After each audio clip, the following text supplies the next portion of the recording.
I guess we do need to get this going because the players, oh my god, it takes quite a bit of time for them to get in. There was a quick update from MPH because they did manage to contact Jack the Narrator, the original poster of MPH, and I understand that he needed to do some confirmation stuff over there and he needed to actually put it back on the Steam workshop. So that actually got solved. We had to move back to the original MPH from the new mode that we had yesterday. It was like a in between that we put separate, that April actually to be exact, put separately on the Steam workshop. Good morning, Andy Dave, and welcome. Bonjour, Monsieur Rafivi. Bien revenue. Also, Monstrat, hello there, and welcome. I definitely want to see some late streams later on tonight, especially that arena over there. I can't wait to also see the CS2 tournaments, how they will change. In the next period, and of course with CS2 new mechanics, I would like to say, especially those smokes, definitely want to see how that will turn out. We do have the map loading in over here, and it looks like we can actually take a look. The screen, I know it's kind of heavy over here. Let me actually see if I can switch to Trinda stream. Okay, we do see the same thing over here. Loading, please wait. Let's actually see what this is gonna happen here. We do have the same theme as we had earlier today. It's still gonna be heroes from League of Legends, so we do need to see what are the players after the game. We do have, I guess we can corroborate the player list. If I take a look over here at the messages, I did also notice, I'm pretty sure you guys know about the first one, but the first lobby that we did cover, but we did figure out who won in the other one also. Softstyle, Tidits, Biscuit, Pompey, and Dark Lapinu. So we're gonna have quite a stacked lobby, I gotta say, that we're getting in right now. Definitely wanna see how this is gonna go. And in terms of civilizations, it does look like we got Irelia with Indonesia, we got Renekton on Age of Empire, England. Jin is going to be Gandhi. We do have Shen with Japan. Akali is going to be Lincoln, America. Ooh, are we going to see the same fate for Lincoln today? I don't know. We're going to need to see, man. Zero over here was going to play Rome. We do have Sibir on Persia, Cyrus, and it looks like I missed the last few. Pericles is going to be Serath. We do have Yone on, I don't even know Yone. Oh my god, is this a new hero or something? Did this get in recently or something in League of Legends? But anyway, King Shi, interesting. We do have BCY on Pangea Large. Of course, we are working on standard ridges, and by the looks of it, the mountains will sport according to the continent splits if it's standard ridges, not classic ridges, which to be honest, I guess, well, the players do like a little bit more. Let me actually catch up with chat over here, get back on this. Andireo, bonjour, monsieur, et bienvenue. What is this time, all these cultural civilizations? Well, we're gonna need to see if they do get to trade punches over there in the culture screen, so they can get the win over here. I gotta say, this is probably gonna be a way different than we've seen in the semifinals, because the players are really incentivized to be on the top slot. We're probably going to see a bit more mischief going around. We're probably going to see them trying to pressure each other a little bit more with scouts and warriors, and I do believe they're going to also try to take each other from the game. Their friendships, what is friendship in this Iron Man? I mean, you know, you've seen in the semifinals how friendships were quickly taken apart over there. We're probably going to see them easier now. We do have, we did take a look at Persia, that has his own island over there to the northeast. Unfortunately for him, he also has England, that is probably going to be quite capable of keeping that choke intact. We're going to need to see if Persia is going to choose to go out swinging from the beginning of the game, or he's going to try to get something for a little bit later. He does have a decent amount of land. I see space for around like maybe 5, 6, 7 cities. I'm not sure about the quality, but definitely that peninsula of his does give him some opportunity over there to get a bigger empire. If he doesn't actually go against England, he only has a single choice to develop his empire, and that is on the west side here, where he's gonna probably mix alongside Gandhi's units. We do see again Gandhi being played out in the game. Looks like he's gonna have some extra culture from Silk Tile, and I do see him benefiting from a pretty good land over here. Nice geothermals for his adjacency towards campuses, and he does have some mountains that could serve nicely for adjacency towards campuses and holy sites at the same time. Also, friendship is how I relate to you while I am reloading. yeah. Wait, whoa. We got peace over here. Let me do this. Okay, we're not friends anymore. What is this, man? Are you kidding me? Is that the scene, Bartolome, that you're describing? Oh my god. Anyway, we do have Washington, also America, to the west of Greece here. It looks like he's gonna have a few of these queries to improve on the marble tiles to gather that extra culture. He also has a decent amount of cities and mountains to place his campuses and everything else. He's going to be in the middle of three civilizations. One to the northwest, that's who does? That's Kingchi actually to the northwest. Southwest is going to be, is that Japan or Poland? That's going to be Poland. Ooh, we got Poland in the game. I can't wait to see if we're actually going to see some hussars going against somebody. It looks like also there's going to be a pretty powerful wonder over here, Gobustan to the southwest of America, which will give him that extra nice production and culture. Now he does need a lot of food for this, and as you can see, he does have a horse tile to the northeast that he could get, and at the same time he has one wheat tile that he could improve. He did not see this going forward with his warrior towards the north. He did not see the wonder. He just creeped up around it. We do have also Xi'an here. Yeah, or Cian, I'm not sure how to pronounce this, to be honest, with an amber tile, giving him some extra culture, but unfortunately that lacks a point of production. Very good settle to the northeast next to those ivory tiles and of course the stone tiles. He has some cocoa tiles to get the extra gold, and he did not want to get the 3-1 base underneath his settle. He was very happy having the 2-2 and later on work that other one.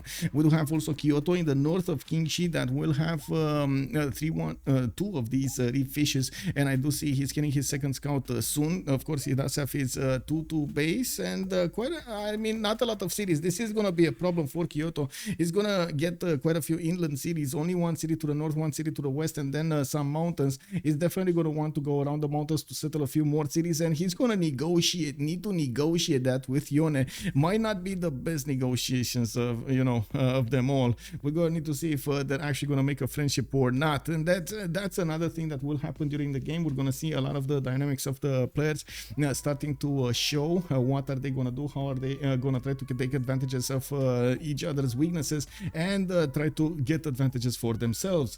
It's the KHN. Hello there, sir. Let's be friends until I unlock mercenaries. Yeah, otherwise it's too expensive for me to kill you. Hello there, Alex 2005. Good evening, sir. The Japan is in his inner sea. Yeah, exactly, right? He has his inner zen over here. He's gonna be let's get this win over here. Yeah, we're gonna need to see if this is gonna be what he's gonna think about. And we do have Indonesia also on the west side, and I gotta say he has a pretty long coast to settle on the west side. Of course, he might actually get to fight navally against England at Age of Empire. That's on the other side of the planet. And we do have Majapahit also with his reef fish here, and he has his extra faith coming out from his capital and his other cities when he's gonna put them next to the coast or next to lakes. Pretty good you should say faith acquirement from the beginning. Usually it does get the first pantheon in the game. Very rarely actually somebody gets the chance of stopping him from getting that. Also China and Japan friendship, no way. I mean, we'll see. We will see. We do have Krakow over here with some bananas. We do see him also with some sheep tiles. Looks like he's gonna get some of these barbarians to his northeast. That's again one of the differences that happens in this game versus the normal games that we've seen, the 4v4s or the 2 versus 2s. In this kind of matchup with the Iron Man, we do actually see them playing with barbarians on, because they do get some mana score, they do get some advantages there, and they sometimes is the only way for you to get the golden age. Do we have a list of players? It's kind of a mixed list of players. It's the KHN, unfortunately. So I do see these ones. We do have Softile, Tiritz, Biscuit, Pompey, and Darlapinio. Give me a second over here so I can give you another one. I need to actually copy paste it from somewhere, so give me a second over here so I can get it. Copy and then paste somewhere, and I'm gonna put it in my Discord. What is general chat in my Discord? Wow, I totally, okay, there we go. And then we do have this. We do have who was it? So Catherine Magnificent managed to get in Lithoxa. It was also Hazagi with Macedon. We did have Portugal Damori. So Lithoxa, Hazagi, Damoni, Distorion, Theodora, and then MJK on Gandhi. Those are the 5 ones. Alexis did not manage to get in. Nax didn't manage to get in. B11 on Lincoln was the first one to be taken down. Nader Shah tried his best but couldn't do it. And Babylon also did fall to the considerable power of his opponents over there. Now let's get back to the game here. We do have, by the looks of it, 10-10. And of course, we don't have a remap here. It looks like Rome also is sending a settler unescorted towards a warrior of a barbarian towards the southwest. Let's see if that warrior is gonna get a chance to snatch the settler. Now also, so it wasn't Firsos with the science icon. It was not. No, Damori not playing. He should be playing. Yeah, he should be playing. Wait, no, not leaking like this. No, just asking who's in the game. Not who's playing. We don't know who's playing which civ anyway. So sorry. This was from the other game. If so, first of all, there's no spoilers. And first, second of all, this was from the other game, not this one. Not this one. They revealed and they remade all of the how to say. Steam profiles and so on. I don't really want to, how to say, take a look or make a bit of oh my god, okay, wait a second, a bit of an investigation on who's who. I don't want you to do it either, by the way. If you do know it, just keep it for yourself, please. This is a no spoiler tournament. We do not want to know who is who. We want to see exactly how they play in their normal environment without their extra knowledge of each other. And the same can be said about the viewers. It's a little bit, you know, it adds to the mystery, I would say, of the stream. Yeah, very secret, yes. Shh. The top 5, yes, top 5.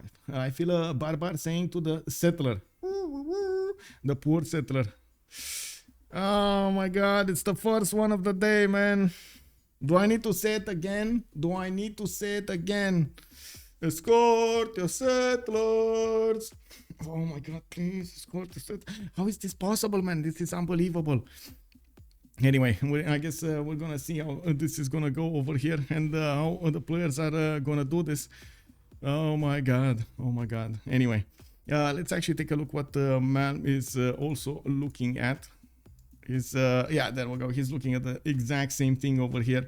It also looks like, by the way, if you guys are feeling that you want to help somebody, it looks like Malm is running how to say, a charity event or something for a cause. I believe it's something from France. I'm not sure that I have that many details, but I understand it's something to gather funds for research and something like that for HIV and AIDS. So yeah, it's a pretty important subject over here.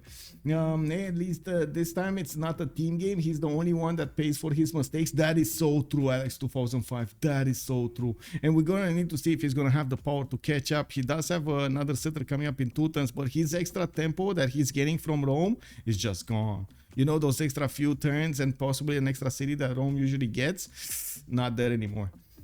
See, I'm not the only one that gets my settler stolen. Yeah, exactly, right? Exactly. See, this happens to others, man. This happens to others. This happens to everybody. Anyway, we do have Delhi here also coming to the south with one of his settlers. Looks like he might be eyeballing that wine tile to the south. I do believe that's a bit too far away out of his own territory, but I guess you know, he knows his risk. He had a pretty good settle also on the east side, and by the looks of it, he decided to go south. We do have England actually putting a connection city towards the north of his capital, and yes, he does have to the southwest Rome over here that he's definitely going to try to run down that settle. By the way, London does benefit from extra bananas here for the extra food. He has some turtles in the water to get extra points of food and some signs. And we do have him with a pantheon here. We don't know yet what pantheon it is, but I would imagine it's something like God of War and Plunder. And we do have him also, or religious settlements, I guess. We do have London with a settler coming up in 2 turns. Looks like also Persia is trying to close the gap over here, or close the choke point towards the north with a few scouts of his. That's not going to be enough. If Plymouth does get one archer, those scouts are going to die very quickly. We do have Pasagade with another settler coming up in 2 turns. the same as London, and we still need to see how Persia will want to approach this. At the beginning, it does look like he's actually going to be a big boy and going to put a city right in the face of England. I don't know if this is... no, please, no. Oh my god. Oh, no reveal, man, no reveal. Okay, these are probably like assumptions or something happening over there. Anyway, now we do have the settler being escorted by a warrior back. It looks like also the warrior of Rome did get back, and he's gonna try to take out the barbarian. The good thing is you do have the +10 card against barbarians, so it does make it much more easier to actually hit these. You can see the damage counters in the bottom right of the screen over there. And looking at what's going on over here in the chat, let's see, Renekton, wait. Renekton is saying that he's coming instantly. I don't know what on a pot is. Bon evre. Okay, it's good truth. Okay, sorry. But rest your cold. Oh my god, another settler snatch. Man, I got distracted for 10 seconds and another settler was snatched, this time by another civilization. We do have a Lincoln over here getting a bit of help on his own cities. He will get the 4th city to put down, and to be honest, he could put it down right in the face of Xi'an over here. They're quite close to each other. He just needs to get a connection city, build a pathway, get a trader over there on the front line, and smash the city of Xi'an to smithereens. Now Xi'an, you've seen how hard it is to actually get back after one of these settlers got stolen away from you. You can imagine how hard it will be in an FFA. The teamers, at least you get some support from your team. You may get some gold, you may get some resources and so on. In this matchup, there's nothing like that happening. There's a major difference, by the way. Rome is going to get back his warrior over here to the southwest of his city center, but King Shi on the other side, he's going to need to build a new one. He lost that forever. So I would say actually, yes, Rome was slowed down a little bit, but he's gonna recover. King Shi over here, gonna have the hardest time of the game here. America liberating that settler. Yeah, he liberated. He spread some democracy, lol, the names just realized. Puff King, hello there, sir. Yes, we are watching a hidden cup. Basically, the hidden cup does mean the players are the players' names are going to be randomized into something else, and the theme for today is going to be League of Legends. They don't know who they are playing against. We don't know who is playing against whom. There are some assumptions being done. For example, Mam really likes to do this. I prefer not to actually get into this role because you never know exactly if somebody from the stream is going to say something or not, and I don't want to even touch the subject to create the conditions for that possibility. Rome just delayed their second city by like 7 turns and had to buy an extra scout. Not great, but still in the game. Yeah, exactly, right? He invested a little bit, but he's gonna get back on track here. Right in the face of Pericles. Yeah. Okay, we got another scout coming from the west of Rome, and it looks like he is gonna settle that northern city. And by the way, check this out. He didn't actually learn the lesson. He still moved that settler and escorted to the north. He still did it. Like, there was a major possibility that even that other settler could be taken by India, by England, by anybody around him. Unbelievable. This is unbelievable. Anyway, Barbarian is going to go down. These units are more than capable of taking it down, and of course positioning it where he could actually get a settle to the south. Now he is going to get probably the Barbarian camp also with that strength. This Barb is a Goth. Definitely. Maybe. I don't know. I don't know if definitely, but sure. Okay, we can assume that. We got Poland also with his Pantheon. We have no idea what it is. It looks like we do have also... maybe we do. No, we don't. Maybe River Goddess, actually, by the positioning of his holy sites.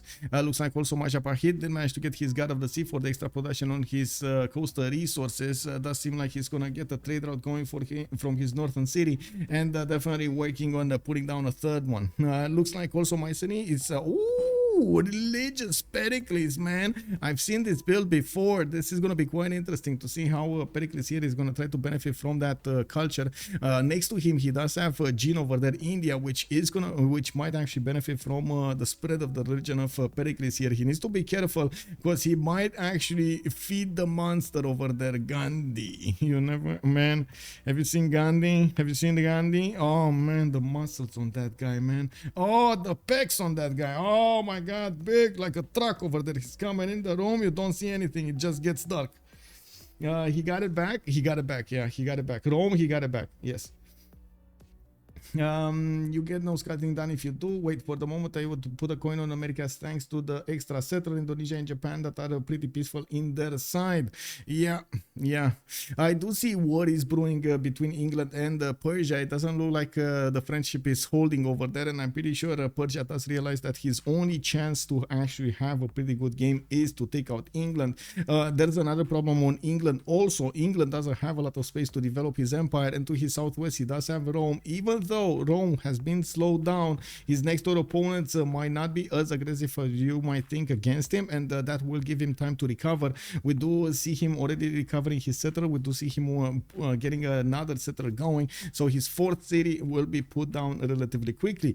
I would say India is going to get his religion. We do have America getting his third city out to the northwest with the help of the settler of Xi'an, and then he's going to get a fourth city to the south. I gotta say Philadelphia might not be that easy to defend, especially because he doesn't have units next to it. He's gonna need to be prepared to buy a unit inside of the city of Philadelphia if he has any dream of actually keeping that city for himself. We do see also Rome is getting that southwestern city. It looks like Persia is bringing more units to the fight, and also he's getting another city on the coast. Persia over here is gonna might try to use his extra +3 against units over here to try to smash through his opponent. Why is Philadelphia lacking river defense? I didn't see actually. I do need to take a look. I think he, oh wait, I think he actually put it on the west side of the river, right? That's why. No, and anyway, and he's getting attacked by from the west. We do have some boats coming up from Zanaka. I do see one getting up in 2 turns, while yes, England already has some boats out and moving towards his opponent. Celestial navigation is going to finish in 5 turns for Renekton, and we do need to see if he's going to manage to overwhelm the Persian cities. While England does have 3 cities that he could pump out units, Persia only has 2 of them, and I'm pretty sure Royal Navy dockyards are going to come much earlier for Renekton, because he's going to get to build them half cost, a very big advantage on his side. The deer tiles intact. Which one? The deer tiles in fact or in fact, I guess. The question is why he settled there. Dice tile would be a better settle. Wait. You were talking about Rome? Or who are you talking about? You're talking about Rome? I need to get back over there to see what's going on. Oh, America. Okay, I need to actually get back there to see what's going on. I was trying to create a narrative in my mind of how the dynamic of this game is going through. Definitely America in the middle is going to have a lot of power. We do have a religion here on Krakow and Lodz. I'm pretty sure it's going to be reliquaries with pilgrimage. There we go. That's going to give him the triple relic bonus, and we do have Krakow trying to get his third city out, fourth and fifth city out from his settlers. He's also starting to get a decent amount of faith banked up. Nasus is on 129 faith right now in the bank, and we are turn 22. He has another 9 turns to still keep banking on that faith and be able to how to say use that into his monumentality when he hits it in the next era. Now, that's another question, if we will have everybody from this game actually getting a golden age in the first era and the second one, and so on and so forth. We still need quite a bit of time for the situation to evolve over here. I do have to point out that Xi'an did not get his third settler on the way. He is trying to get a monument from that capital city, and is about to put his second city, just his second city. He has been for a long time on 4 science and 3 culture, while we do have on the other side Akali on 6 and 9. He has 4 cities, so that those stats are gonna rise much quicker right now, and we do need to see when he's gonna finish his campuses and his initial districts, what is he gonna choose to go for. I wouldn't be surprised if we're gonna see another encampment also coming out from America. He will need an encampment anyway, because Poland might become knocking on his doorstep. Of course, I would say Poland will probably have much better success going against Indonesia to his west side if he does manage to keep up with his science advantage and get those wing hussars at the proper moment in time. Now we do have Indonesia already with 11 science and 8 culture, so that is definitely going to be a challenge. We do have also Philadelphia. There we go. Now I see the die style is actually tricky to get because yeah, you can get how to say under siege very quickly. It looks like also the first Royal Navy dockyards are starting to show up in the English cities. We do have a fourth city out from Persia soon, and I do see he keeps on building these boats. The first English boat did arrive next to his shores, and we do need to see how many of these English boats are actually going to get built, because I'm pretty sure he's going to get quite a few free ones when he's going to finish his Royal Navy dockyards. Would really love to see also the continent split on this, because there is a high chance there is a continent split on that peninsula, giving England over here an extra trade route to benefit from. We do have Rome with its 3 cities, his 4th city is moving to the east. There could have been a possibility for that settler to be spotted by the scout of England, but it looks like they safely passed around the mountain. Looks like Magnus is establishing the city of London. We do have him with iron tiles next to Newcastle upon Tyne and London, while he doesn't have access to horses from what I do see. Maybe he has in Plymouth and I don't see the tile over there, or maybe it is to the south of London in the 3rd ring, but we don't see it. Doubtful though. Now we do have to take a look also on Greece. Looks like he's getting his faith generation up with a 3rd holy site coming up from Ephesus. He's also starting to build up his shrines, and we're going to need to see what kind of bonuses he's going to want to get in his religion. We will see probably Gandhi get the faster religion here, and I do see 2 holy sites got built. His shrine is getting up in the capital, but he's still struggling to get all of the points for the great prophet so he can activate his religion. In the era score screen, we do have Yone with a very big problem. 11 out of 19 points of era score. He needs 8 more era score if he actually wants to go through. Sivir is going to need 5 more points on Persia, and maybe he's going to get it. Of course, he does have to put his Peridesas, which will help him with another 4 points. If he does manage to get another point from somewhere else, he's going to get it. Irela here also guarantee his golden age. We got Azir, 12 out of 19. He has the same problem. He might not get there. We do have Shen with 18 out of 19. Japan only needs 1 more point, and he's probably gonna get it. Yeah, he's probably gonna get it. Jin is oh, we don't see it anymore. Ok, let me see. Cinema attendu închiriere ta demandé de land. Ok. Who is Nasus? Nasus is Poland, and he's asking Shen, which is Japan, for something related to war, but I'm not sure. War demands your aid. Okay. Shen is saying okay. Finally, Akali is saying, do you delay your scout, my friend? Okay. In the north of Pacific. Okay, from Shen, I guess that's a comment, whatever. Me every morning. I don't know what the event means, but well, I don't want to read the other one. He's purified. It's very important. Okay, he's getting purified. Okay, he's yeah, he's unloading his something. Okay, Gandhi, just sweep artist. Okay, Gandhi is an artist. He met Moksha at Mycenae to spread and for long term. Okay, sure. So Xerath over here is giving up his empire so he can okay. So I guess they're already starting to talk with each other to see if they do want to mix those religions up. Not bad. I break the wind. Caser to break. Okay. Break the wind. He breaks the wind. Okay. Yeah.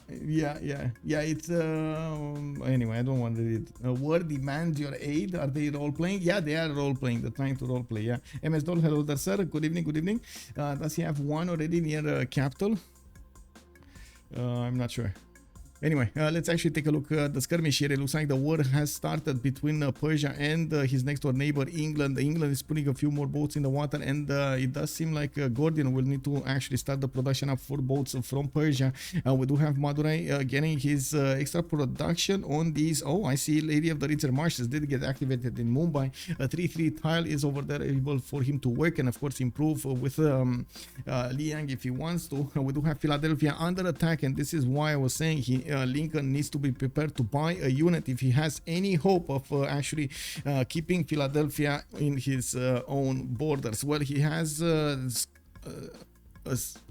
archer coming up in 2 turns, but that might be not enough.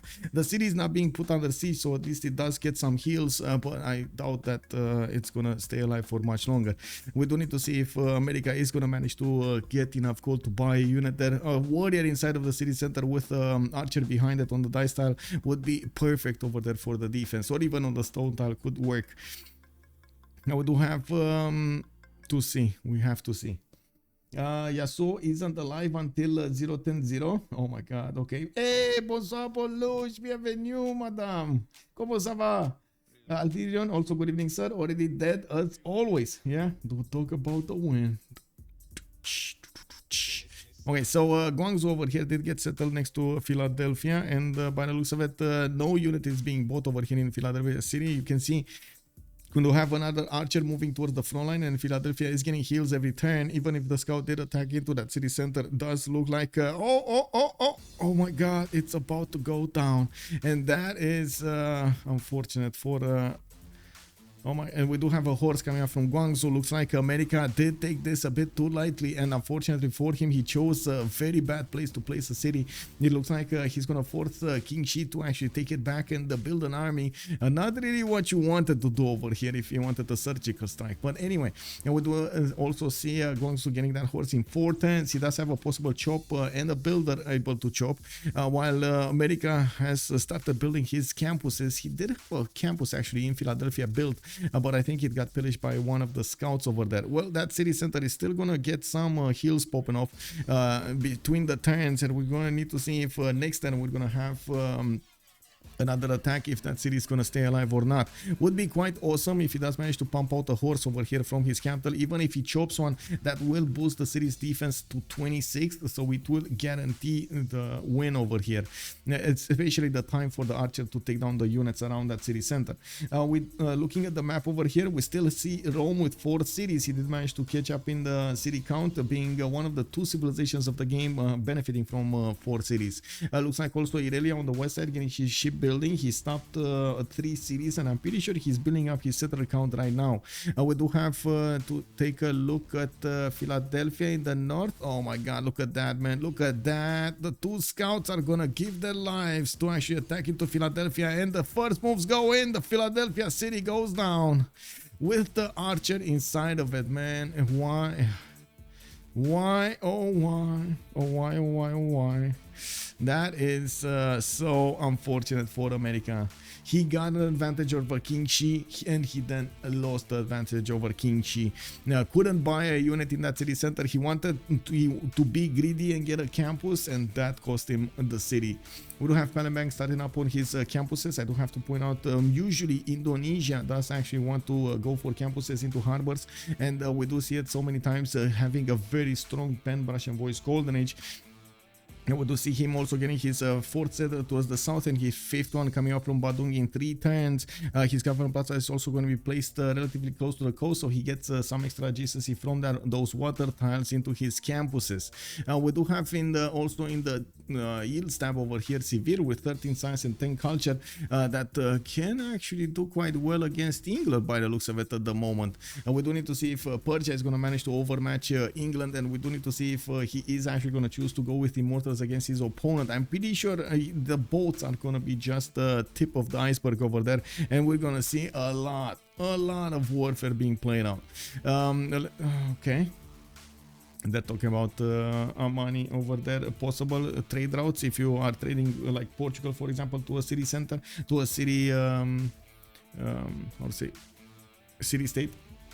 I think you can make one, but they can always betray it. Yeah, you can make one. Can you make friendship? You can make one. Yes, Flippy, hello there, sir. The problem is basically you can't really betray a friendship because, well, you're kind of locked in place for like the 15 turns, but you can break that friendship after that time is finished. I don't know how much is it, 15, 20 turns or something like that. Yeah, one and the only one. Oh yeah, it is what it is.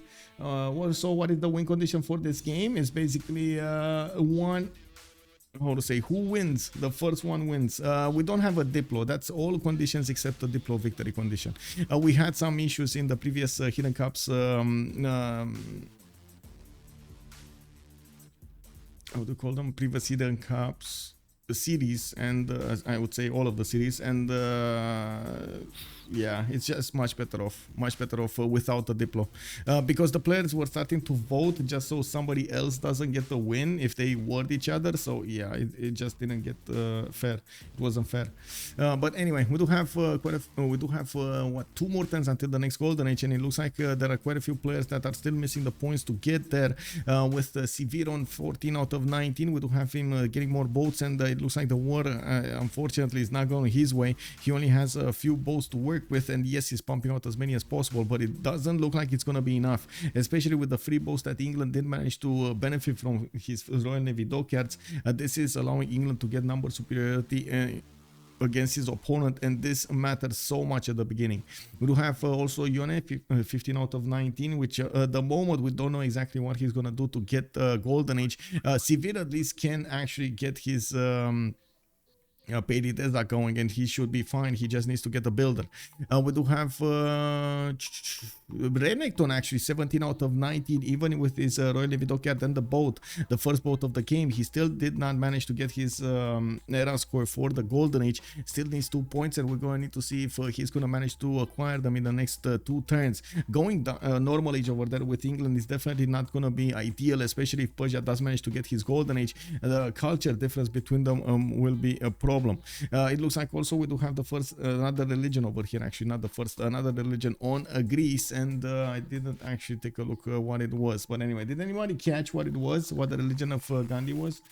It seems like Persia will be the first dead. Rome could try to clean up England. Yeah, we do have some horses also coming around here from America. Finally, we got some classical units.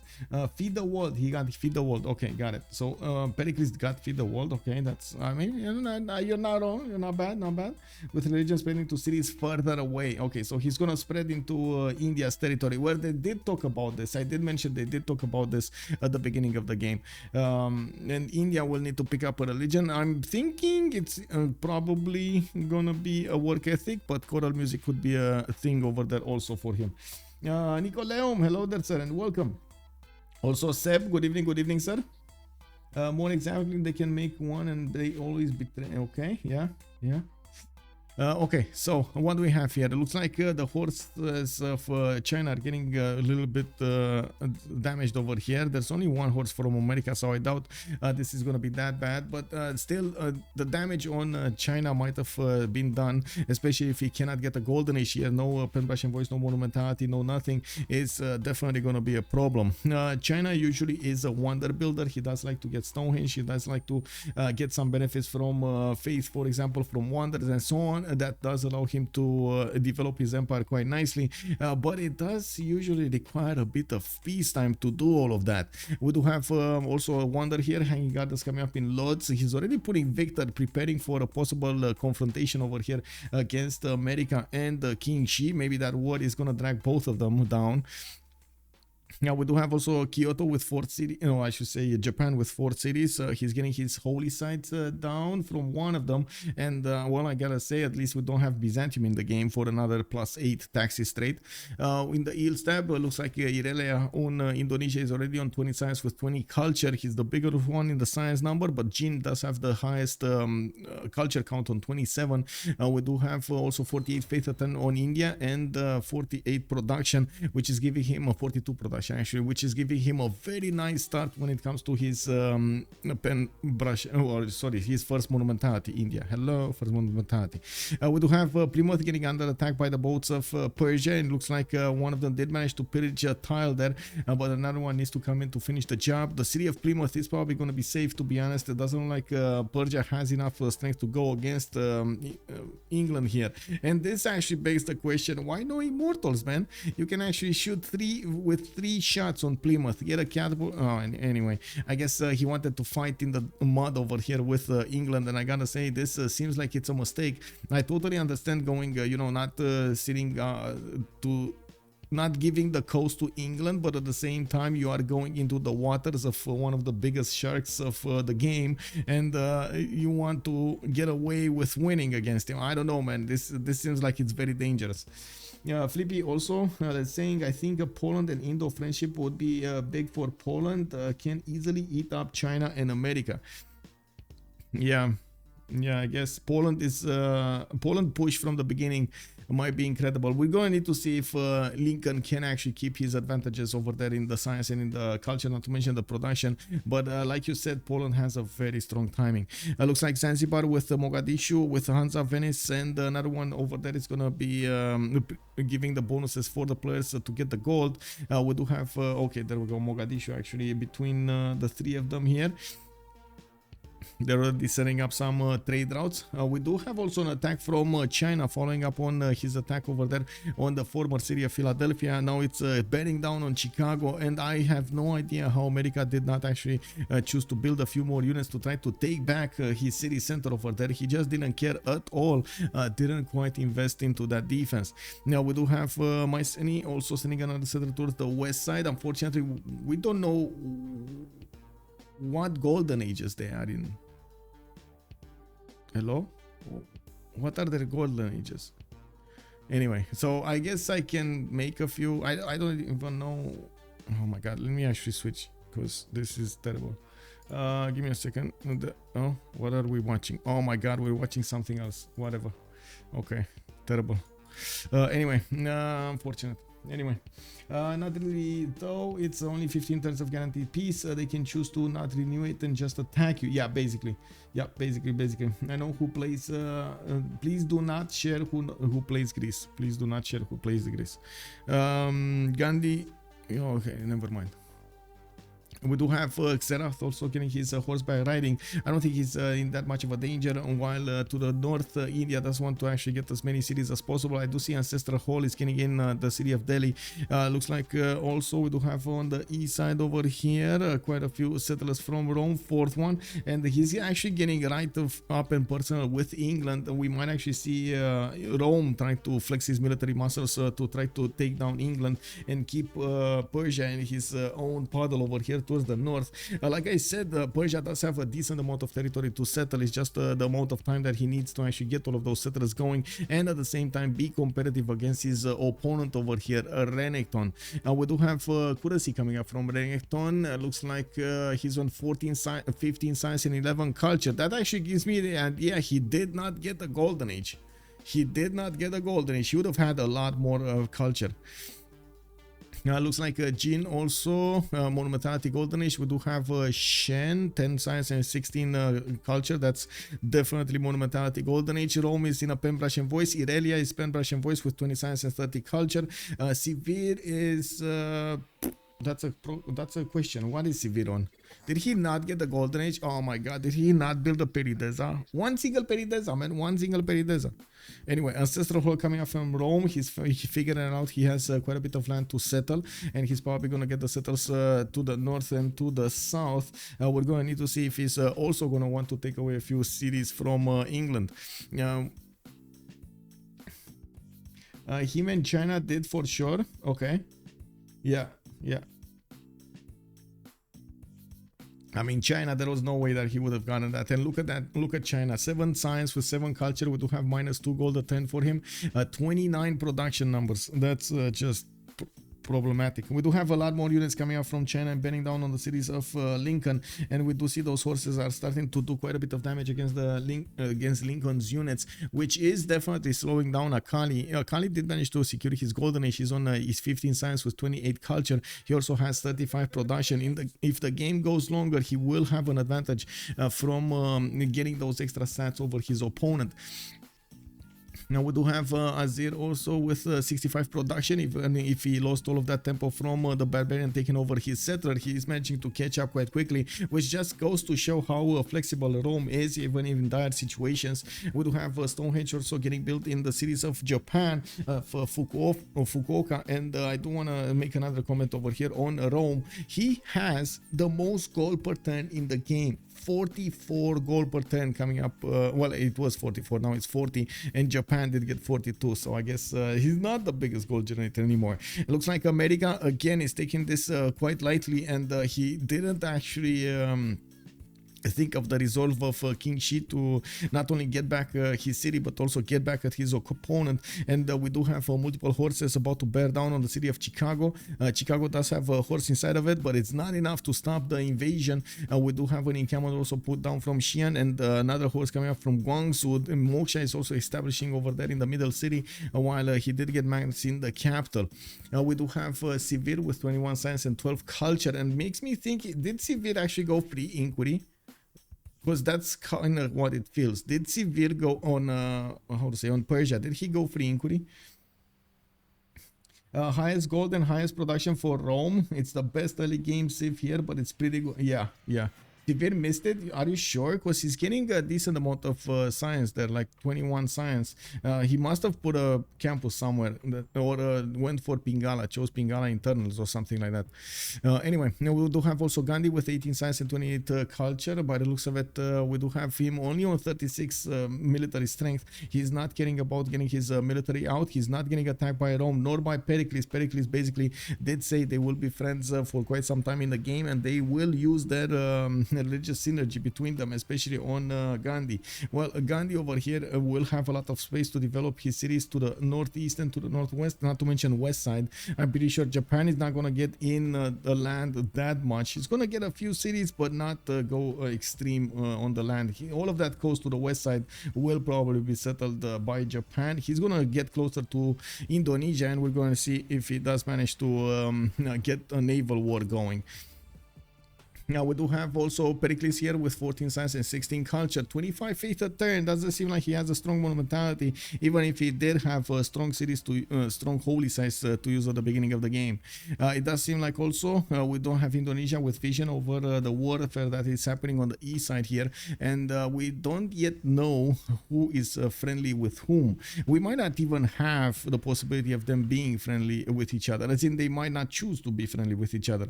We do have Chicago being put under siege. There is a spearman coming out from that city center next, and where there is also Governor Victor established inside of it. If China does want to actually take down this city center, he's gonna need to sacrifice his horses. Probably 2 of them will be lost if he attacks into the city center and wants to guarantee the kill. Because sure, you can get some pressure, but if you don't guarantee the kill, it is what it is. Looks like America is also getting back on the trades over there. He's trying to get with the scouts on his opponent's land to pillage that land, and he's getting reaping quite a bit of gold from those mines. And we do have also Indonesia putting another settler towards the north. We do need to see where. It looks like Stonehenge did not get finished on Japan. Stonehenge was getting finished, was started up in Xi'an, but I don't think he finished it either. I have no idea. Who did finish it? Was it Poland? Or who did finish it? So Greece, no. Poland didn't get it. Or at least he didn't get an extra belief there. Oh, he does have. Okay, there we go. That's the apostle. That's the apostle. That's Stonehenge over there in Krakow. Okay, never mind. We saw it. We saw it. By Poland. Yeah. True. Okay, Chicago is from... taken away from Siege, and instead of attacking with that unit, he actually waited for the damage to be done against him. He might have just attacked the city of Chicago and do some damage there. We do see him also pillaging the campuses of his opponent. Akali is slowed down by this attack, but I don't think he's getting stopped. There are a lot more units that need to get onto the front line so he can stop this. Also, archers coming up from Chicago will give a bit more defense there. We do have Lincoln pillaging the iron mine of Xi'an, but he did not get the horses yet. He does need to get the horses as well. Since this is the free-for-all, you kind of need to rely on your own ability to acquire strategic resources, so you do need to keep them improved as much as possible, and be careful to have enough when you need them.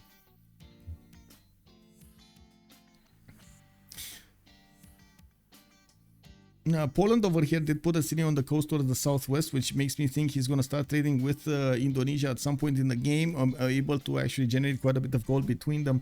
We're going to see over, I think actually Persia is done for. To be honest, Persia is done for. He invested so much into this war against England. England is trading back these units. Both of them are kind of irrelevant at this point, but there's a significant navy from England which is bearing down on the cities of Persia. It looks like they both kind of took each other out there. Even if Chicago is being put under siege and the city is not going to get the hills between the turns, we don't yet see the attacks on that city center, and I think that's going to seal the deal on the defense, though. If he doesn't attack, that's going to seal the deal. Yeah, he didn't attack, so that's going to seal the deal. It is what it is.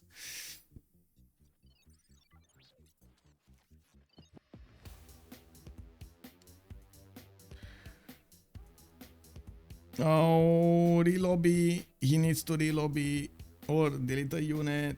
Oh no. Oh no, he killed the unit with the extra support bonus. Yeah, illegal move. He killed the unit with the extra support bonus.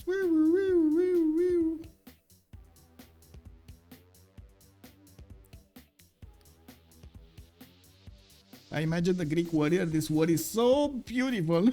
Yeah, exactly, right? He's watching everybody fighting over there, getting like smashing some seeds, you know, in the corner.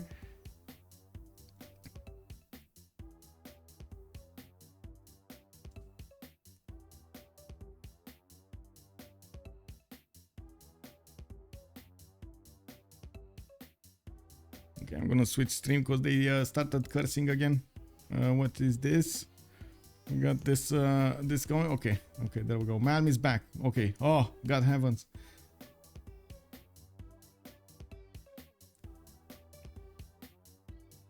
Yeah, I can see why they are. It happens, but I mean, sure.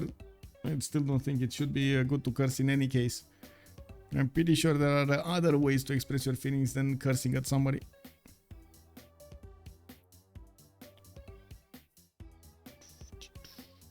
Wait, actually people have no activation windows? What? Okay. Interesting.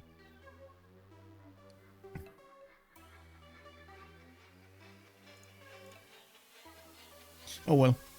Let's see. Why is Malm still in the game? Okay, there we go. We're waiting for him to rejoin here.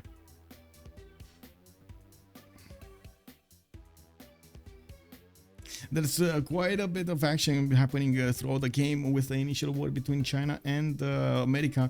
We did have also Persia with England trading over there on the east side. Yes, one of them might actually overwhelm the other, and we might actually see a big one, but you've seen how much it takes to actually recover from one of these early warfares against another player. So I would say actually we do have around 4 civilizations. I would say 4 civilizations, maybe a 5th one with Rome, but I would actually trust more the other ones to get their sim going. So I would say Gandhi is gonna be extremely big. We got Indonesia, extremely big potential. Poland has a very good potential of smashing his 2 opponents down, both America and King Shi, which of course is going to give him a lot more cities, and it's going to make it extremely powerful nation. We do have also, I would say, Greece, but I'm a bit worried about Greece. So Greece, just thinking about the possible strategies that he can have over there. Ideally, he does want to get as much culture as possible. He wants to get his sim up, you know, and later on in the game he's gonna want to go probably for culture victory, or he's gonna want to go for something like a domination, or having the points over there, being powerful enough to actually keep off any opponent from his side. That's a problem with India, and the biggest problem with India is he's probably gonna want first place also. So between them, they can't really be allied all of the game. That's gonna happen. It's gonna happen at some point in the game. There's gonna be a break-off from them.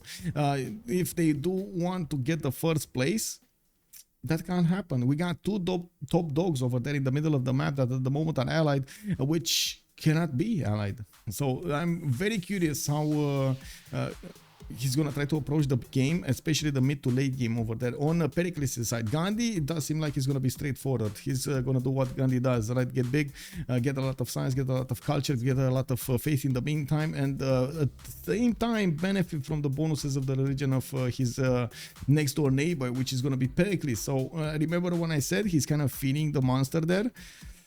We're gonna need to see if that monster is gonna eat him back. He's gonna strike back. Yeah, exactly. Get nukes, Yeah, get nukes.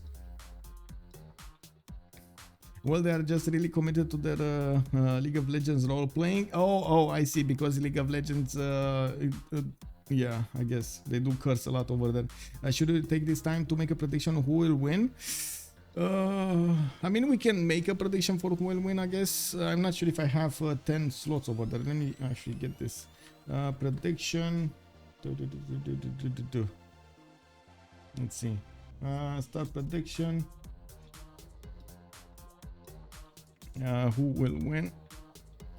Oh, this is this again. Okay, I'm getting back in. Let me see. Can I get the so I'm gonna put here Gandhi. Okay, Gandhi. We do have Pericles. We have Poland, Indonesia, and Rome. I would say those are the 5 ones, right? Those are the 5 ones, right? Why am I hitting myself? Kick. Why am I hitting myself? Did I?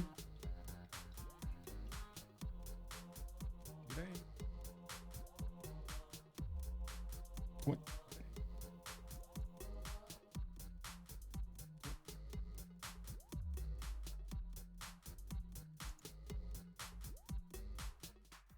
Oh, I see why. For some reason, I actually clicked the button that I should have clicked. Anyway, so I guess is this correct over here? I do think it's gonna be very hard for Kingshi and Lincoln to actually be very powerful late game with England and his next door neighbor Persia trading over there not only units but soon to be series. It doesn't look like it's looking good for them either. So I would actually see these having a chance to go for the first place. Gandhi, Pericles, Poland, Indonesia, and Rome. And well, we're gonna need to see also when the game is gonna get back and how is this gonna be played. Persia and China don't need to be in the pool. Yeah, exactly, right? That's what I feel also. Persia and China don't really need to be there. I wouldn't say Age of Empire has that many chances either. Even if he's gonna get those northern cities over there, it's gonna be a hell of a time to try to get back, especially since Gandhi is probably gonna have peace for most of the game. Poland might have war, but he's gonna get to war when he's gonna get his wing hussars, which will probably guarantee a fast victory against his opponent, which is gonna be very, very useful. It looks like we do have some predictions over here from Malm. He's trying to predict who is who over there and getting some probably suggestions from chat or something. But anyway, it is what it is. Okay, so we're getting back in the game here. Let's go.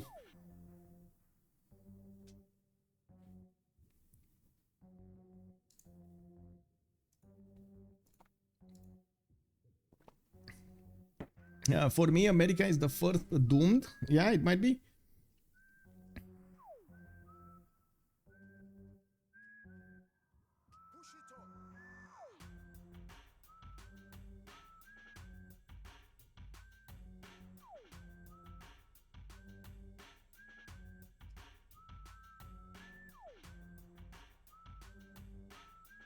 Okay, so we're back in. So let's see what's happening over here. Acropolis is coming up from Xerath. We do have him on 13 science and 10 culture still. Oh, only 10 culture? That must not be correct over there. That must be something that must be wrong.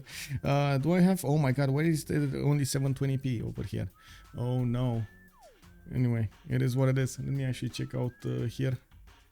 There we go. Okay, so attacks coming up from Chicago. Well, he did move the archer back now, and he did attack that scout. And did manage to actually do some damage against the horse, but yeah, the city of Chicago is not under siege anymore, and it does look like America is bringing some defenders up.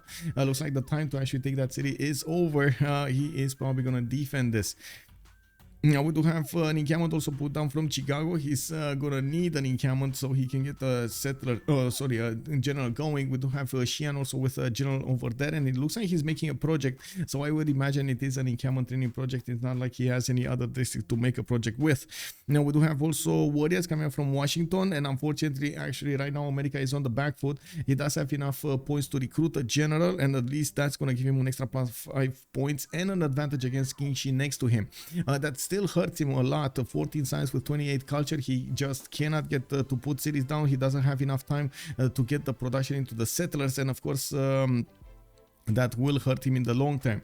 We do have England over here also doing the damage against Gordian, while that city only has a single bow defending it. It's desperately trying to get another one. I did notice encampments started to put down from Persia, which to be honest he should have had actually from the beginning of the game, and go for Immortals who do that one-tile choke to try to take on England, but that didn't happen, and by the looks of it England is striking back with his preferred weapon of choice, the galleys. Free galleys coming around from the Age of Empire individual cards. We do have also Poland managing to get 6 cities, Indonesia on 5 cities, Japan is standing on 4, which is a bit surprising, but I guess he does have a plan in mind. We're probably going to see him expand quite rapidly here with quite a few settlers coming around. He did go for a holy site of his own, and probably is generating a decent amount of faith. By the looks of his points in the Ills tab, I would say he's still in he's in a monumentality golden age in this era. Now feudalism is coming up in 6th for Azir. He's going to be one of the first ones to get it, and by the looks of it Azir did manage to catch up quite nicely with 78 production, 16 science and 27 culture. He's also starting to touch borders with Greece. By the looks of it, Greece did put the city on the east side. He cannot make multiple friends, so we might actually see some form of aggression over there from Rome. We do see Rome also is putting a city towards the northwest, towards India, and to be honest, I'm quite surprised how India is choosing to get his settlers out. That's a very expansive move towards the southeast, towards Rome, so far away from his capital that it's going to be quite hard to replenish with new units. Now we do need to see if at the beginning of the game Rome will choose to actually do something against his next door neighbors. We're gonna need to wait for that decision to happen at some point. We do have Jin also with 77 production, 29 science and 34 culture. That's pretty good for India, but he doesn't have gold to speak of, and it's gonna be quite hard for him to actually get an army going.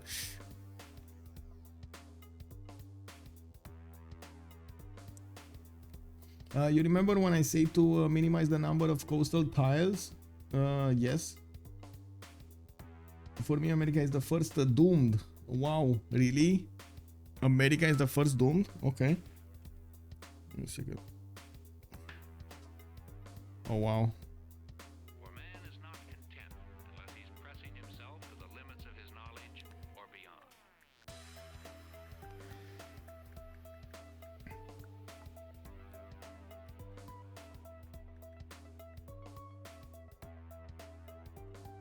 A friend of mine asking if I want to get out. Anyway, Gordian coming out with the damage done. It looks like England did manage to take care of that galley from that city center, and he's going to follow up with the attack on the cities itself. We do have the first team also getting out of the Persian cities and moving towards the front line, towards the south. It looks like we do have also the religion of Pericles starting to appear in the cities of India over here. I don't think we know exactly what India did choose. Did we know what he chose? I wrote that when Chicago was under siege. Oh, I see. Okay.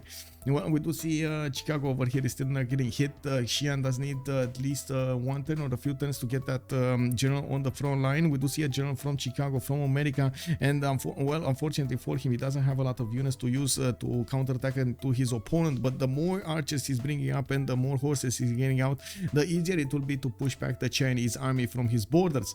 Now we do have a single tile of World Bustan being used by the city of Chicago over there. Now we do see, by the way, Jin at the moment is already becoming a monster, just as well as Irelia on the west side. We don't have more cities from Japan, nor do we have from Indonesia, but I'm pretty sure we're gonna see quite a few of them coming up from Japan's side. Looks like also Nasus with 110 faith a turn. He's gonna have a pretty good monumentality, and finally the attack on Chicago has started. There is okay, there is quite a bit of a problem over here because these three horses are gonna try to damage as much as possible Chicago, and it looks like finally he's doing the attack runs, but unfortunately it was too late. Is it too late? Is he gonna take it, or no? It's too late. It's too late, man. Like, if this attack, if he did the exact same thing earlier, he would have gotten the city. He didn't do it. He waited for America to get his units up. He wanted to get a few heals popping off on his units, but I do want to point out the heals on the front line are the least amount of heals that you're gonna get in the game. They are quite problematic over there. You don't really want to heal on your opponent's doorstep in his borders. Now we do have still a surprise over there on the science of severe with 22 science and 12 culture. I still didn't actually take a look what kind of governor he got in his capital. I would assume it's Magnus Internals, but maybe it's different. There we go. We do have to take a look if China is gonna manage to get at least one of these horses taken down. There's a spearman that got bought in Chicago, and it looks like definitely the American units now have the upper hand in this warfare. Looking at the production queues, we don't have anybody going over 100, and it does seem like we do have Jin on 91. Actually, Jin, if you do take into account his faith generation, that's the same as Poland, we do have them over 100 production already, while Rome is struggling to catch up with them. Rome is only on 80, while Jin is 91 plus the 92 faith. We do have Nasus on 88 plus the 120 faith. Of course, faith converted into production doesn't actually equal a 1-1. It's like what, 2.5 or something for each point of 2.5 points of faith for each point of production or something like that. We do have also England staying on 3 cities. Looks like Chicago has been taken down. Oh my god, it got taken down. It looks like America here is gonna lose his second city. Oh no, we got America down to 2 cities. Looks like China did not only manage to lose a city, but he managed to take away a city from his opponent, got his city back in the meantime. Oh my, oh my. He did get his general also on the front line over there, and this is wow. The scout with such a small sliver of health going against his opponent there. Yeah, we do need to see what's that gonna be all about. We do have Moksha also established in Guangzhou. Magnus in the capital city of Xi'an, getting those 3 routes going. Let's actually switch to this. Oh no, this is not happening. Okay, let's see, what do we have here?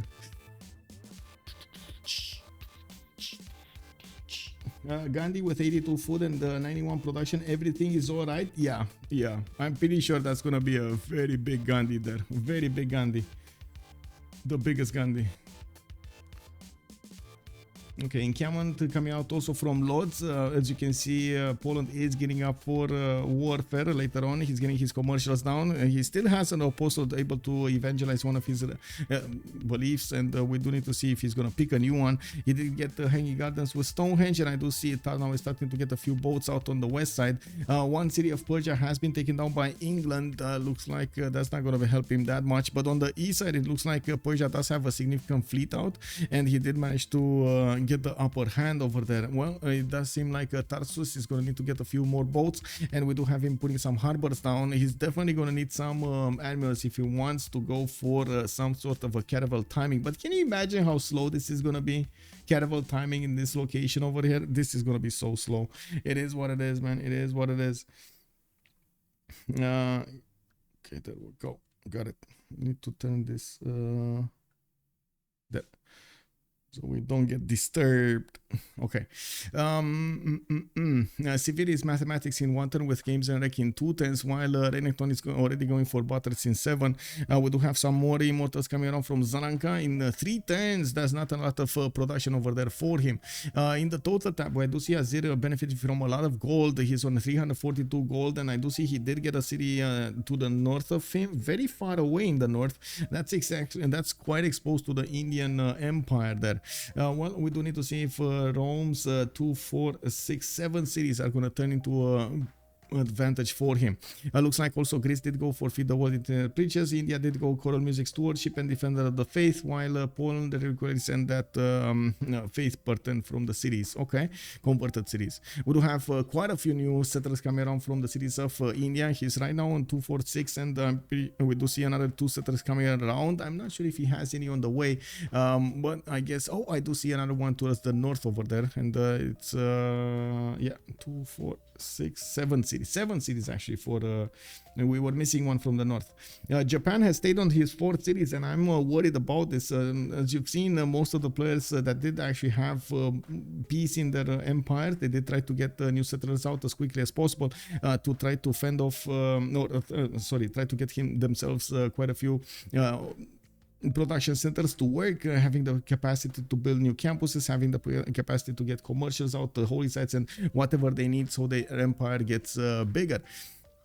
It does seem like also Xerath is having problem scaling. We do have him on 18 out of 24, and by the looks of it, he's not doing as well as we thought. The moment he's keeping his stats low, he does have quite a few of these. Acropolis is starting to get out of his cities, and he keeps on expanding. We do have his religion also expanding into the, or I should say, getting to convert some of the citizens of the Indian Empire, which will give India feed the world as well on these cities. This is going to be an insanely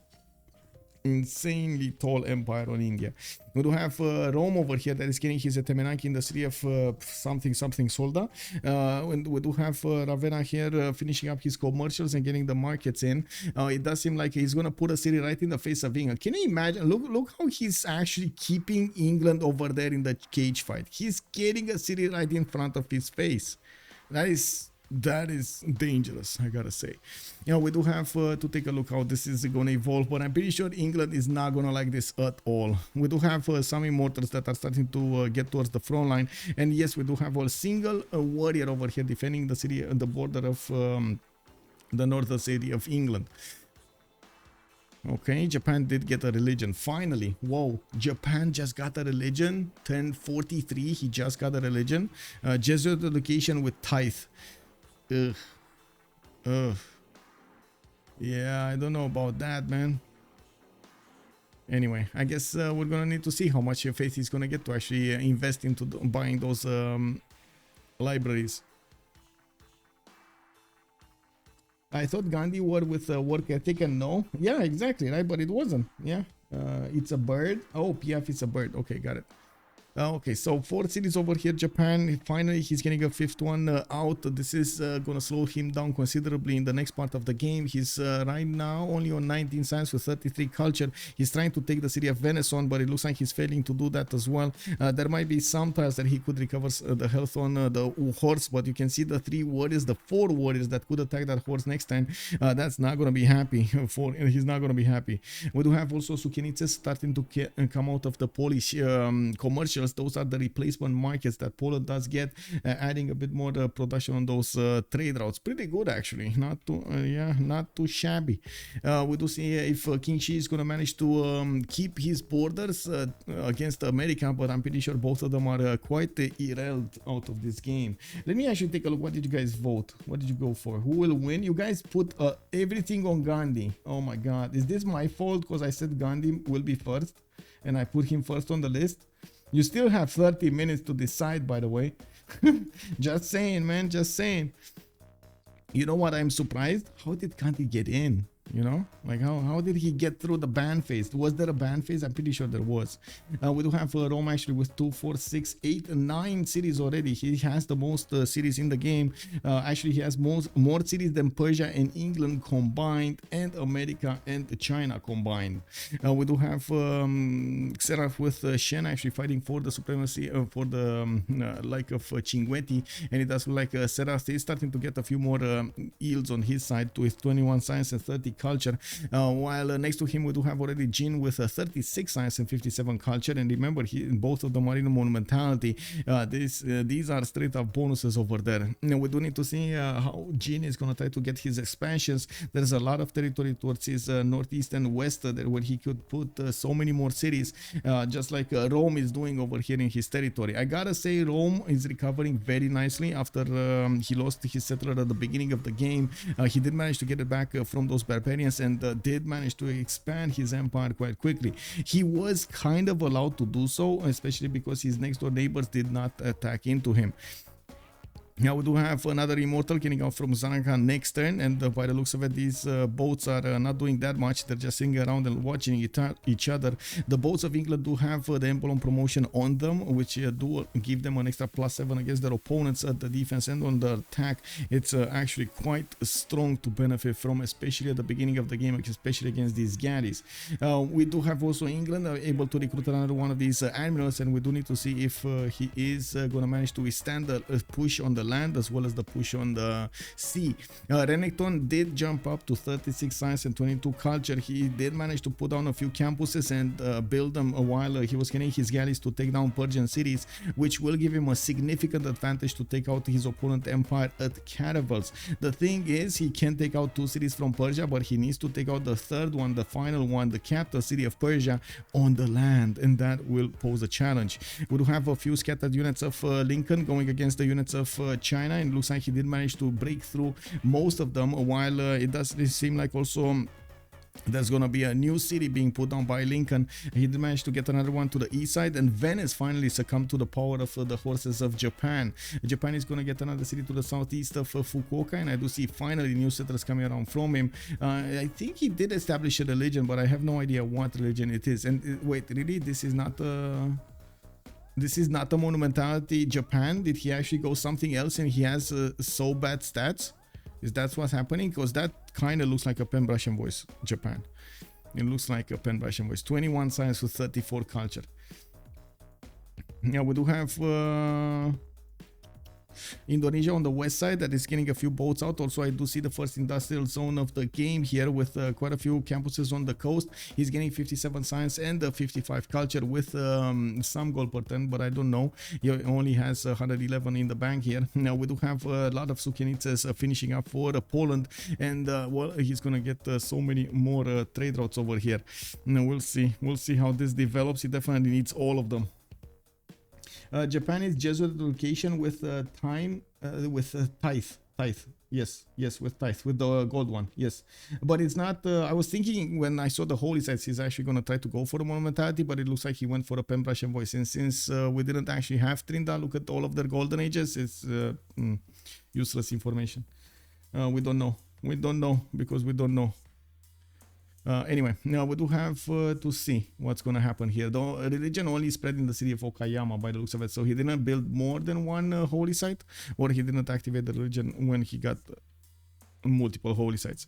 We do have London getting a project out, Newcastle upon Tyne getting a project out. I'm very curious of what these projects are. Maybe we will see some animal projects, maybe we'll see something. I think animal projects. I don't think he's actually going for science. He could try to get the science projects to try to get more science to get to cartography faster, but yeah, I guess we'll see.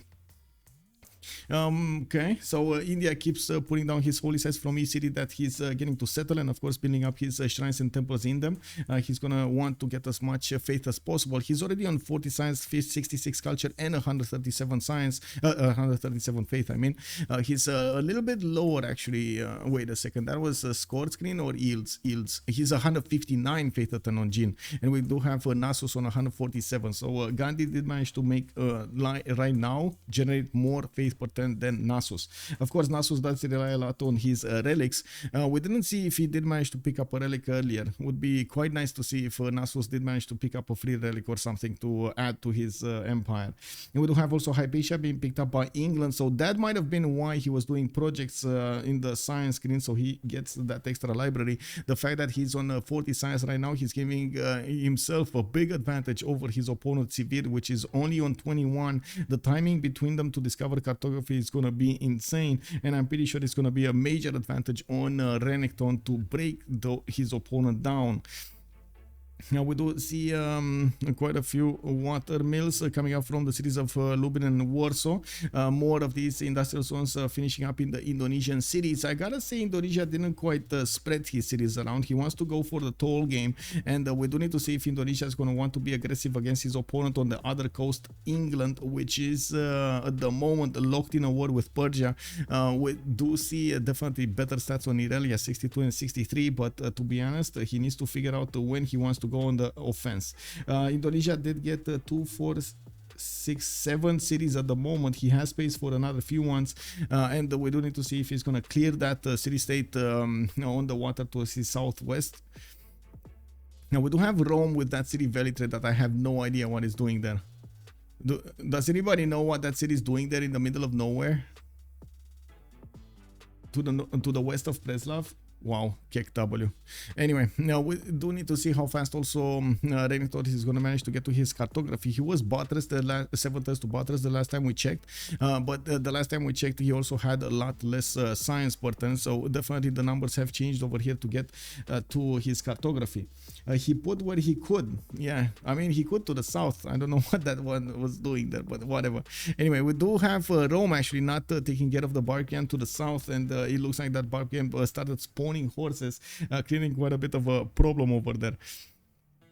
Now it looks like also horses coming around from Rome cities finally, and I'm actually quite curious what is he gonna do with them. Rome is on 39 cents with 52 culture, not as big as India, not as big as Indonesia, but he does have so many cities with a lot of potential to get so many campuses, commercials out first and then campuses to get his science going. I'm pretty sure he wants to get all of the production bonuses from Magnus into his trade routes, and of course he's gonna need to get his population up as big as possible in his capital to put down as many districts, which in turn will give bonuses to the trade routes. We do have, by the looks of it over here, Renekton saying that he's gonna leave him this admiral in particular. I'm not sure which admiral he's talking about. Also, we do have Shen saying he's very how to say, actually in English I'm not sure what the proper translation is for genteel. He's very kind. I think it's kind, if I would actually, right? It's kind. Okay. Anyway, we do have India starting up on his own industrial zones, and I do see he's getting his setup going with his industrial zones being hit by multiple aqueducts. He's trying to get as big as possible over here and as quickly as possible. Now we do see him taking over the city of Brussels to his west side, and that opened up quite a few spaces for him to put new cities out.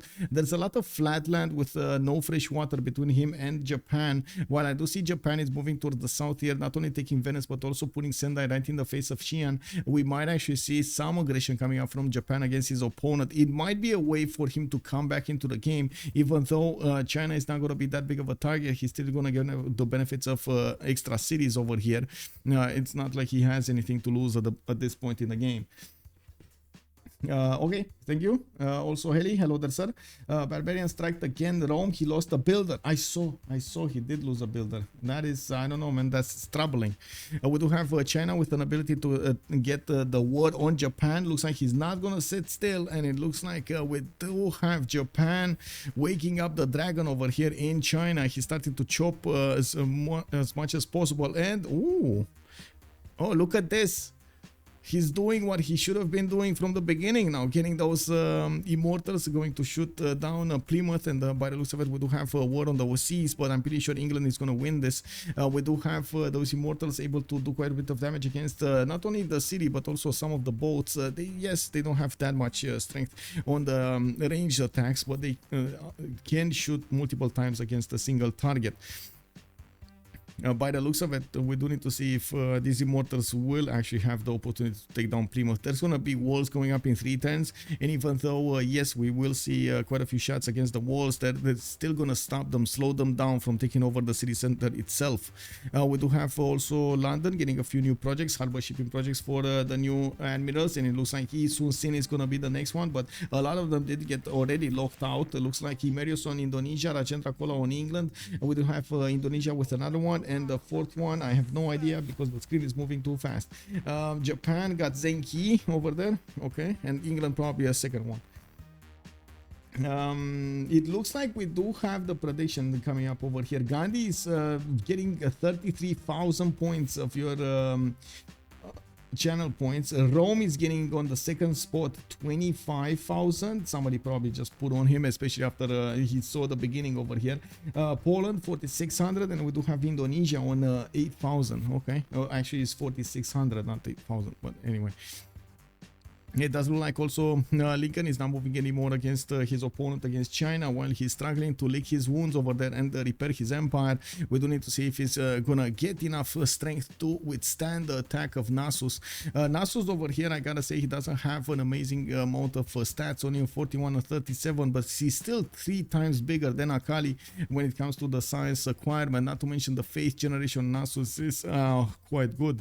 We do have Sendai about to go down. Looks like, oh my god, man, China over here, it's unbelievable what's happening. So much chaos all around China. Looks like Sendai is not gonna get to build that samurai. Yes, he does have a builder that can probably chop, and he might actually try to chop, but I do believe that's actually a waste of chop. Not enough production to get a single samurai. Now we do have also general on China. Well, we do not have a general on Japan. It looks like there's going to be a secondary attack this time on the city of Venice, and China might get a free city over here or get a liberation. The city of Venice is protected by a horse inside of it, and it looks like also that other city is going to get some protection. I do see also 3 new settlers coming up from India. He's already on 2, 4, 6, 8, 10 cities. He's going to get 13 cities pretty quickly, and to be honest, this both the Roman gameplay and India Gandhi gameplay do remind me of how the story approached the game in the last one, you know, when we saw Byzantium over there just recovering. And we do have Irelia with 65 science and 70 culture, definitely a lot more than Renekton's 39 and 26. We do need to see if Irelia here is gonna get to scout the opposing coast on the west side, and he's gonna get the idea that he can actually take out some Roman cities with the English Empire. We got also audience chamber coming up in the city of Washington. I did notice there are, I would say, industrial zones being put down from Washington, and we do need to see if he's actually going to get to make use of them. Now, I'm pretty sure right now Lincoln is critically hit over there. We're going to need to see if he's going to get a med pack to help him, save him from the situation. Yeah, looks like also Jin, 50 science, 78 culture. Still no amazing 100 science on anybody, not even 100 culture. We do see how slow Pericles' development was. 24 science with 68 culture. He's on 107 gold in the bank right now, barely making any, and he does have only 91 faith in the bank. Looks like Sendai is down. That horse moved out of the way right on time, and it looks like Venice is also gonna be. Oh. Wait, did he just entirely bought one of those samurais? Oh my god, that was his life savings over there. Oh my, that's a problem. That's a problem. Anyway, looks like China is just gonna say, nope, I don't want your city, you can have it. And he's just gonna raise it down. Not gonna allow himself to benefit from, and not gonna allow Japan to come and take it back. China is just playing a game killer. They can't win, but now neither Japan nor America can eat. Yeah, true. I mean, Japan over here is... I think he had an idea, but then he got locked. Then the spacing over there got quite bad for him. He didn't follow up with the full holy site spread. Couldn't get a strong monumentality. Had to switch to open brush and voice after he invested. It looks like a big pile of, you know, stuff that got added. Just like you make a cocktail without knowing how to make a cocktail, you just pour stuff in there and hope it's gonna be good. We do not see any more cities from Poland, which kind of surprises me. It also makes me think that Nasus does want to hit a certain timing of something. Usually when the players do keep on their cities and do not build the settlers anymore, they are preparing for something, and they do know they have a certain amount of time until they can actually get that going. For example, a timing in the Wing Hussars would require, encampments would require a decent amount of culture, so you do need some theater squares to get there, and I'm pretty sure he does require a lot of gold. He got the gold, he needs the theater squares, he got the wonders for the theater squares, he's going to need the encampment, he got the encampment, and he's going to need the projects for the generals. We don't know exactly how many points are being generated in the general screen, but it's not like we've seen that many players actually getting encampments, especially not like the last time we've seen it, like with 7 encampments or 3 encampments opening. Yeah, we do have also Athens trying to get Machu Picchu in his capital to beef up all of these amphitheaters. So Machu Picchu is actually going to be quite valuable on these cities, giving the extra adjacency bonus to all of these acropolises that are next to mountains. 1 mountain tile adjacency equals 1 extra point of culture. We do have also Colosseum started up in the Roman capital. That's going to hit 2, 4, 6 cities, 7 cities actually. 2, 4, 6. No, actually Arpinum is a bit too far away. It's 1 tile too far. We do have quite a few chops also coming around from Rome to try to fix the Colosseum as soon as possible. He still has a significant amount of rainforest that he could get his chops from. It looks like he's also repairing the city's tiles to the north, and I do see Gandhi over here is finally getting his industrial zones after he got his setup going with aqueducts. It looks like also in the first engineer we got Imhotep and Irelias making the most engineer points. We do have him getting his workshop out, and we might actually see him getting 1 or 2 projects. It would be quite nice to have something like Mausoleum of Halicarnassus right here in Majapahit. We've seen the last time how much damage it does, so how much importance it has. We do have also the attacks on Plymouth from these immortals managing to do quite a bit of damage. Most of these immortals do manage to get promotions, and you can see England is trying to use quadrims to push them out to do some damage against them. Now the quadrims are usually not that effective to take down the land units, but they still can add damage against them with an archer, with some quadrims, with also the wall to keep the defense. He might actually hold this until he gets his cartography. 48 signs for Renekton. When he gets to cartography, he's gonna be fine. Just a single boat upgraded in Plymouth will deny those immortals from taking over the city. Polish religion spread in China and America if he takes Crusade and with the Wing Hussars, but he doesn't want to make what it seems. I think he's keeping Crusade. He's keeping Crusade. He's by the looks of it, what Nasus is doing, he's preparing himself. I do see another city actually from Nasus settled right in the face of Lincoln. 2, 4, 6, 7 cities right now for Poland. 46 science, 43 culture. And not that big goal pattern. Oh my god, look at the barbarians just smashing around the cities of Pericles here. Unfortunate. Anyway, we got some new promotions getting done. Looks like, of course, shots done against those. And cartography, there we go, gets activated. Now, this city is probably not going to be taken over. The Immortal will need to do way too much damage, and he will take a lot of damage on return. We're going to see also the cities of Persia on the coast on the east side fall probably to the caravels. They're way too strong for Sivir to handle. That also poses another question over here for England. Is he going to keep expanding on the peninsula to the north, trying to keep Rome as much as possible to his southwest, or is he going to do something else? Because at the moment it does look like both him and Persia, both England and Persia, are kind of irrelevant, even though the stats of Renekton are okay-ish. The scaling possibilities for him are almost non-existent over there. Or I should say the recovery scheme, especially when you have Rome right next to him with more than 10 cities. We got India over here with a possible 13, 14 cities.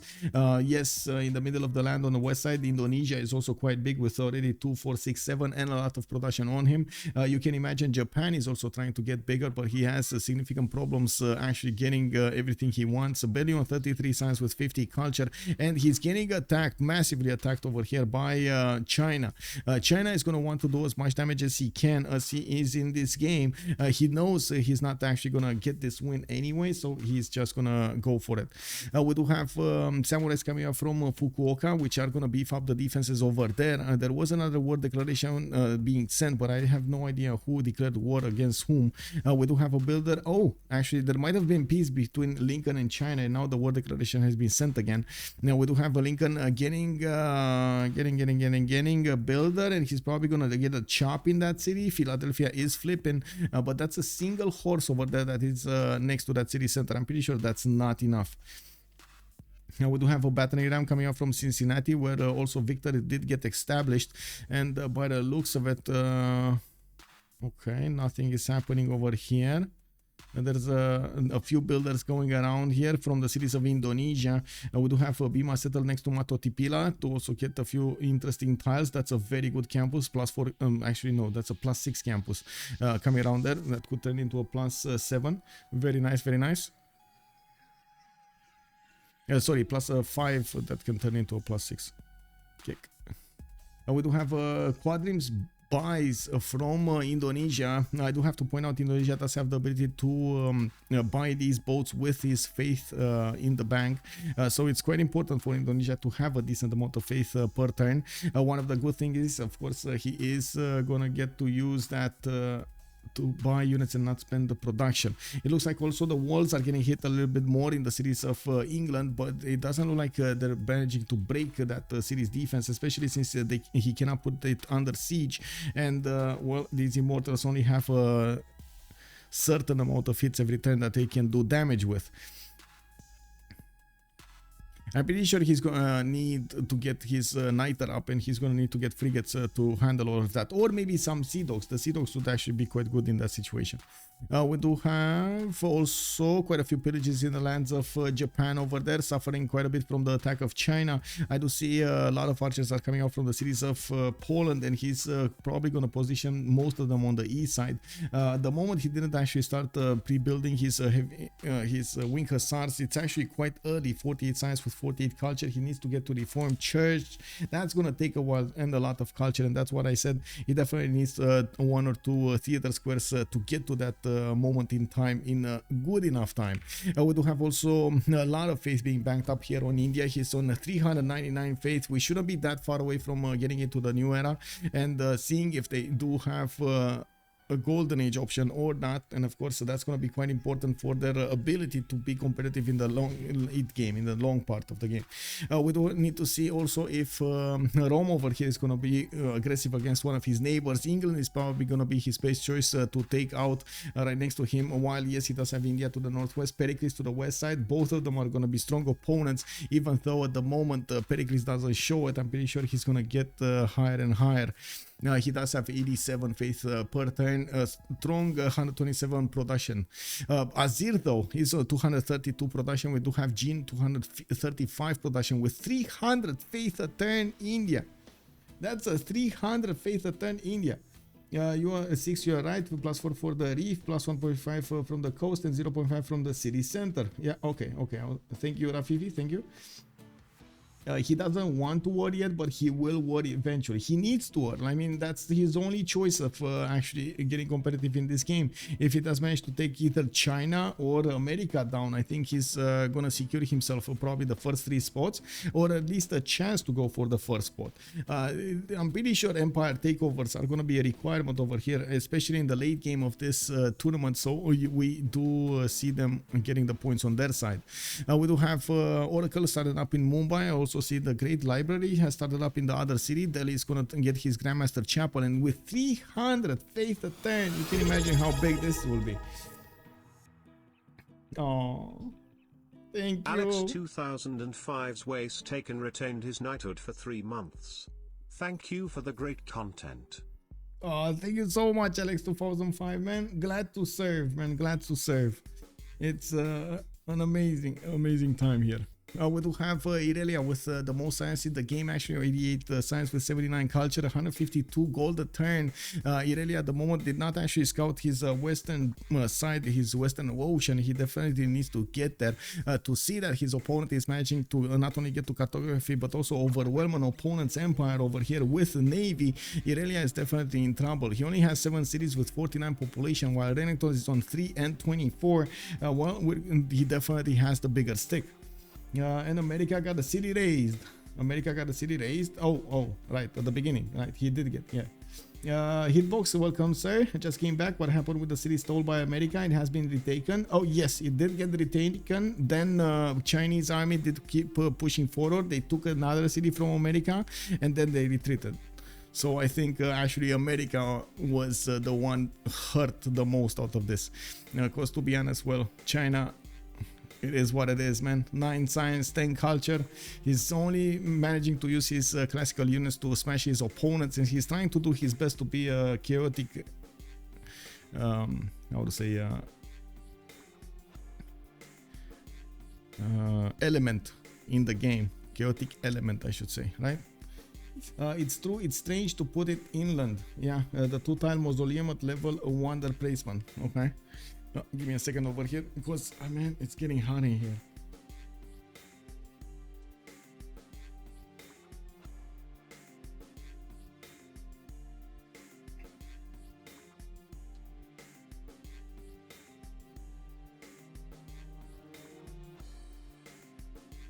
Yeah, there we go. It's true, it's strange to put it inland. Okay. Headphones plugged in, sound on. Krakow is starting to get the pre-builds for those Winker stars. We do have multiple knights starting to get out. Looks like also Krakow is getting his Grandmaster Chapel in 2 turns, giving him the possibility to buy these units well to Faith. We do have a significant amount of Faith city-states in the game, 4 of them available for them to use, and I'm pretty sure India is benefiting from quite a bit of extra Faith from those city-states. 319 Faith is almost double his how to say, Nasus, right? The other religious civilization has a lot. And we do have also China managing to pillage a lot of the minds of his opponent, slowing down considerably Japan from his north. Only 171 production on Japan. He does have 41 science with 56 culture. Definitely bigger than China, but he's getting punished for not having a military. You do have Indonesia starting to get another city to the southwest of Makassar. He is also bringing an army to take down the city of Hanza, which I'm pretty sure he's going to take down with his Jongs over there, which can actually attack from the coast from 2 tiles out. Still the 2 charge. Okay, yeah.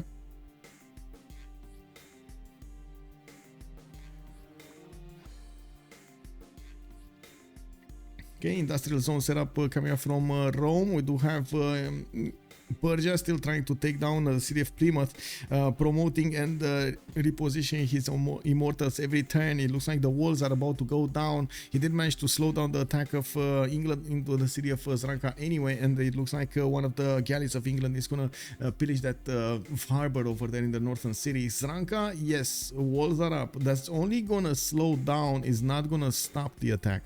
Now we do have Jongs that are starting to hit the city of Hanza every turn, and that city is going to fall quite quickly. I have a curiosity over here if he actually wants to keep Hanza or he's going to replace it with a city on the coast. He's also going to get another city which is going to be in the shores of Japan, giving him a possibility to raise a navy over there against his opponent. We did jump into the next era. We're going to have another minute, and we're going to have a pause of 2 minutes in between.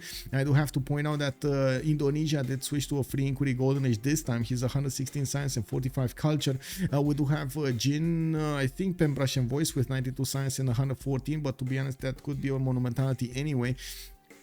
We do have Xerath, Pembrasian voice. Looks like Yone doesn't matter anymore. Sivir doesn't really matter anymore.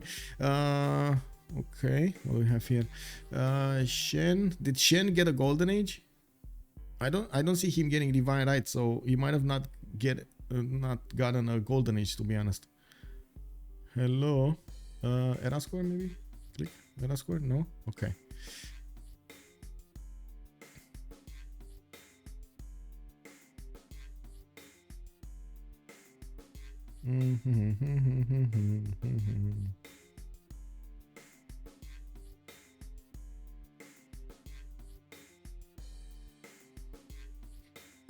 Okay. I guess we're not gonna get that information. We do have America with some men at arms coming in, and I do see Cincinnati gonna get some more units there to defend. Machu Picchu gonna finish next turn for Athens, and now it's the time that we're gonna have the World Congress and 2 minutes of pause for this. Looks like sovereignty and extra +5 combat strength. Oh my, oh my. Okay, we're gonna get back.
He took Bandar Brunei, so he wants to raise it.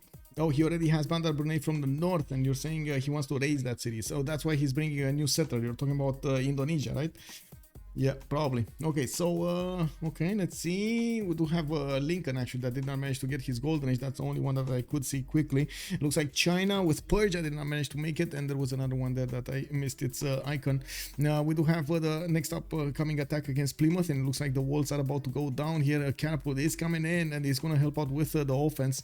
Now we do have also the catapult with a decent amount of damage against those boats in the water. Also, we do need to see also how the gold generation is split up between them. It looks like we do have 3 players that are managing to get a strong economy going, and that's not including Jin. Jin is only 6 gold a turn. Nasus is on 150 gold a turn. We do have Azir on 139 and Irelia on 147, giving them very strong possibilities to upkeep an army and upgrade an army if need be. I don't have to point out Jin is probably going to raise an army with just his face generation, and we do need to see if, oh my god, China is actually trying to attack Poland. Man, this guy basically has a death wish right here. We do have some Japanese samurais coming against China here to the south. It looks like his army in the north has failed, but not before he did manage to rip apart that gold from the mines of his opponent.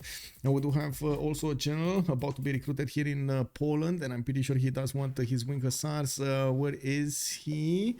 Nasus is getting mercenaries next turn, and I do see him going for education in 3 turns. He does need his reform church to actually get his wing hussars going.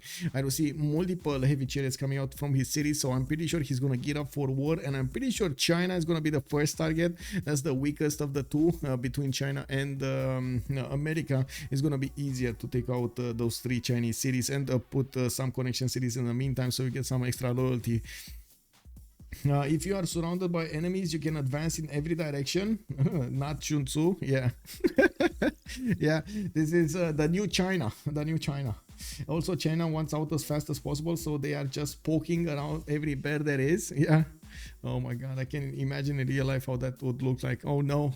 Oh no, we don't have the world declaration being sent between the two, and it would be awesome if we do get an idea of who actually is having a friendship with whom. I do see, of course, there's a triple triangle over here of friendships between India, Rome, and Pericles. Friendships, when I say friendships, I'm putting a bit of an asterisk over there because they're not really attacking into each other. It looks like they kinda got into this safe space between them, and they're just trying to out sim everybody. Yeah, it does look like Indonesia on the other side is doing his best to try to outsim their opponents that are corroborating their efforts over there on the east side. So we're going to need to see if Indonesia is going to have enough punch to get that going. It looks like at the moment he's not really having that production capability. He does have the science 119, but that's from his free inquiry. Definitely going to need to get a lot more campuses going. We'll have him with 225 production, while for example Rome is 336. We got Gene on 298 and the 340 faith per 10. Man, this guy is about to hit 500 production with that faith per 10. We'll have him with so many more holy sites coming out from his empire. He did put down 2, 4, 6, 8, 10, 12, 14, 15 cities. He got 15 cities, India. Such a big empire here. He would be Irel still, just less Irel. Yeah, America needed to settle defensively. Having an early game war is asking to lose. I agree. I think America needed to actually get that settler much closer to his land.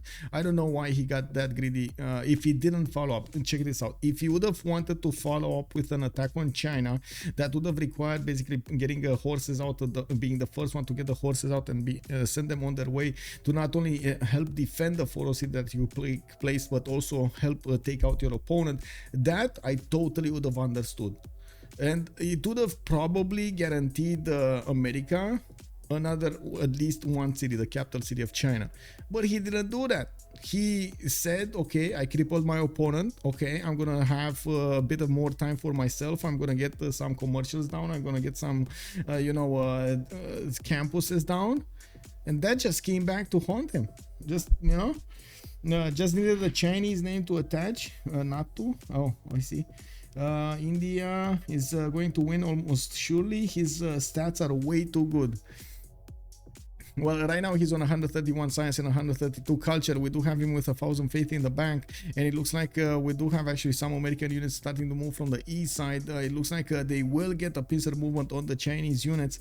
The American units are moving towards the north, and as you can see, China did manage to take down an encampment over here of Lords. That's fine. We do have China with quite a few knights against them, and I'm pretty sure the Wing Hussars, there we go, are going to start popping around from Polish knights, which are going to be such a successful unit to take out his opponent. Even his American counterpart over here, men at arms, are definitely not going to be out to the same level. They're not going to be on the same level.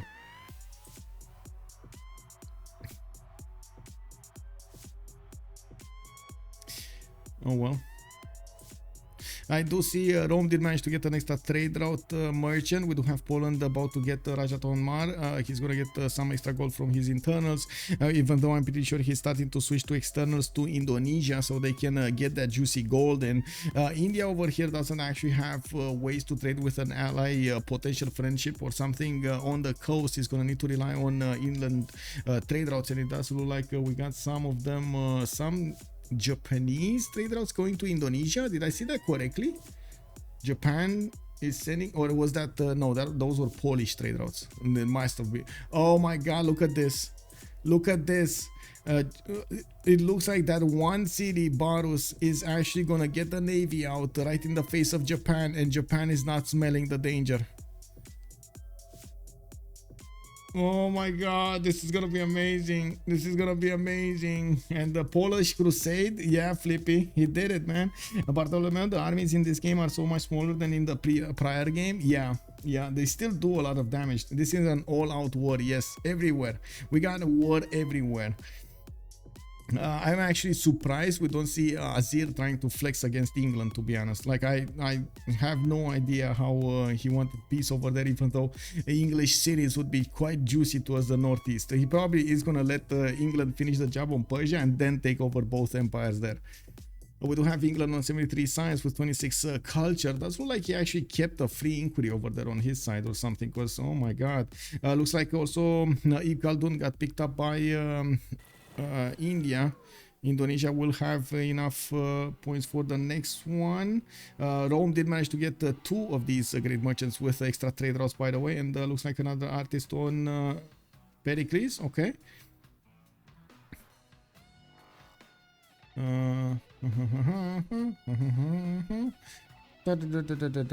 So much science. Oh my, look at the spamming of science. This is my god, this is a, how do you call it, organized science generation over here. I don't know how to call it otherwise. Organized science generation, just the spamming of campuses in all of your cities, preparing to get the sheet of libraries in, and then the sheet of universities in. Oh my god, that's just gonna be amazing.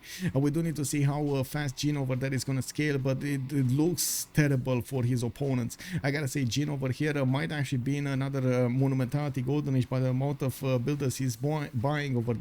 Now he does have very good production numbers with 334 available for him to use in his empire. Looks like the city of Stranka did get taken down. Two remaining cities for Persia, while the Persian units are getting smacked around. You see the desynchronization of this attack against Plymouth actually guaranteed the loss, because if he would have chosen to go with Immortals, he would have trusted the Immortals to go against England over here. Even if he would have gotten a few boats, he would have still guaranteed the win over the first city at least. Pericles cleans up both, you think? I don't have that much trust in Pericles' ability to get to the late game, to be honest. As in, get to the late game with a very strong empire. I would have trusted Gorgo a little bit more, but Pericles does seem like, yes, you know, he has his chances. But he chose to go for a monumentality. That slowed him down considerably. Now you do see he's actually like fourth one. He's fourth one in the science, and not even is he first one in the culture? Yeah, he is first in the culture, at least 207 culture. You needed to read the earlier comment. How another joke is Rome. Oh no, I'm sorry. Wait, I'm gonna do it. This is how it's going to go. Rome goes on England and Persia. Gandhi attacks him to take the chance. Persia cleans up both, and I win all of the points. There we go. Axe 2005, making it. We got Gandhi over here buying Newton. It looks like he used his faith to buy that scientist. Ibn Khaldun is gonna give him the points over here, and by the looks of it, this is gonna be quite something. Woo.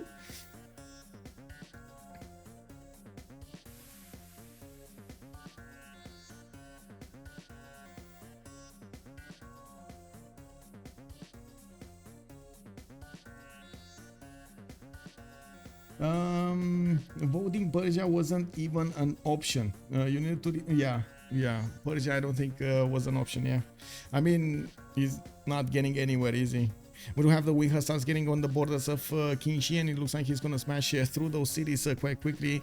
Only 26 defense strength on that city center. Even if he does have walls, it's not gonna hold for long. We do have battery lines coming from America, and you do see there's a race for that city center. Poland might actually need to declare war on America after this.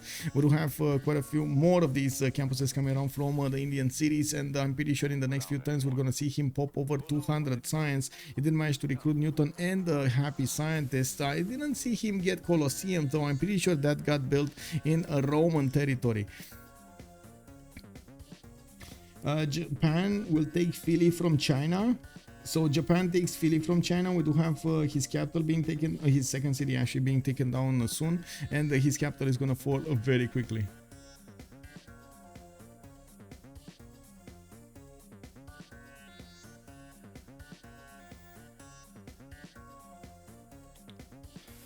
What has happened to my country? It happens, man, it happens. Yeah. Okay, I do have to say Shen over here did manage to take another city from China. He took the eastern one, and he's creeping closer to both America and Poland. We do see him on 75 science with 42 culture, not that big. You can see that neither Nasus is that big, but he does have the biggest stick from between them. Philadelphia has been taken down by the samurais, and now we do need to see if he's gonna keep the loyalty. I doubt it that he's gonna keep the loyalty. Another city actually has been, no, that actually got raised. That got raised. Now Poland is also doing the pillages before he's actually going to do the damage against the city centers to get that gold from the mines.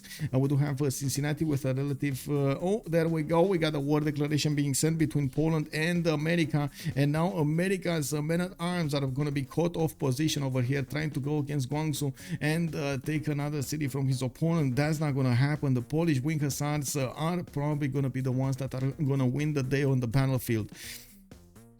Now we do have to take a look on the eastern border though.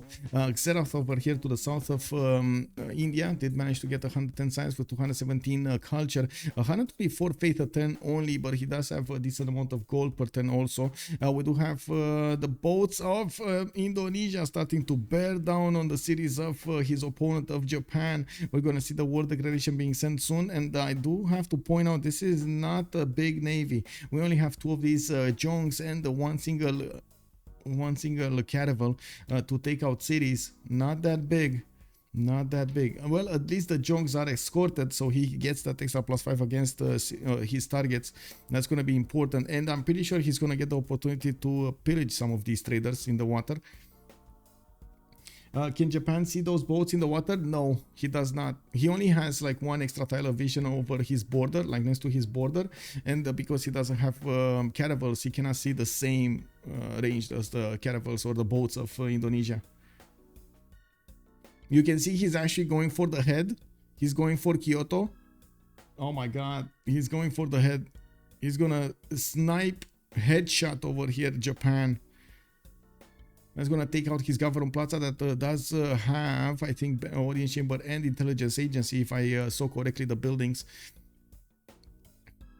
We do have Pericles also starting to get Apadana in his capital city. You can see he did get a setup going with some industrial zones also.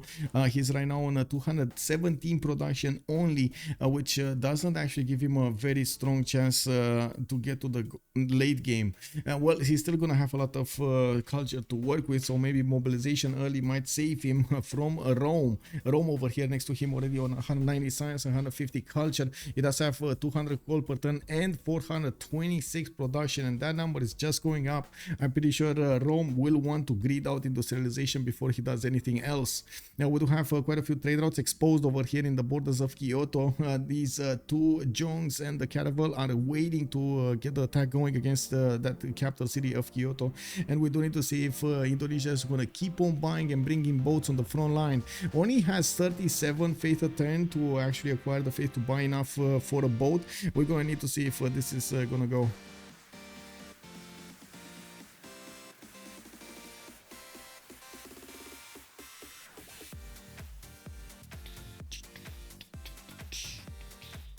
Yes, that good. I guess it's only bad if you lose, so you're probably right. I guess so. Everybody thought he was the villain, but he did only good things in the end. And after GDRs, he went for a religious victory. Pure evil. Kick W. After GDRs, he went for a religious victory, right? Yeah. Yeah. Imagine putting missionaries in the GDR bodies, trying to spread that religion all over the planet with the GDR body. Oh, we got another junk being bought over here. Another junk being bought. So 2 junks did appear over here in the city of Baros. Oh my god, this is... whatever. We do have to take a look what's going on in the south. Looks like Guangzhou did get taken over. We do have probably to see a war declaration from Poland against Japan also to take Philadelphia away.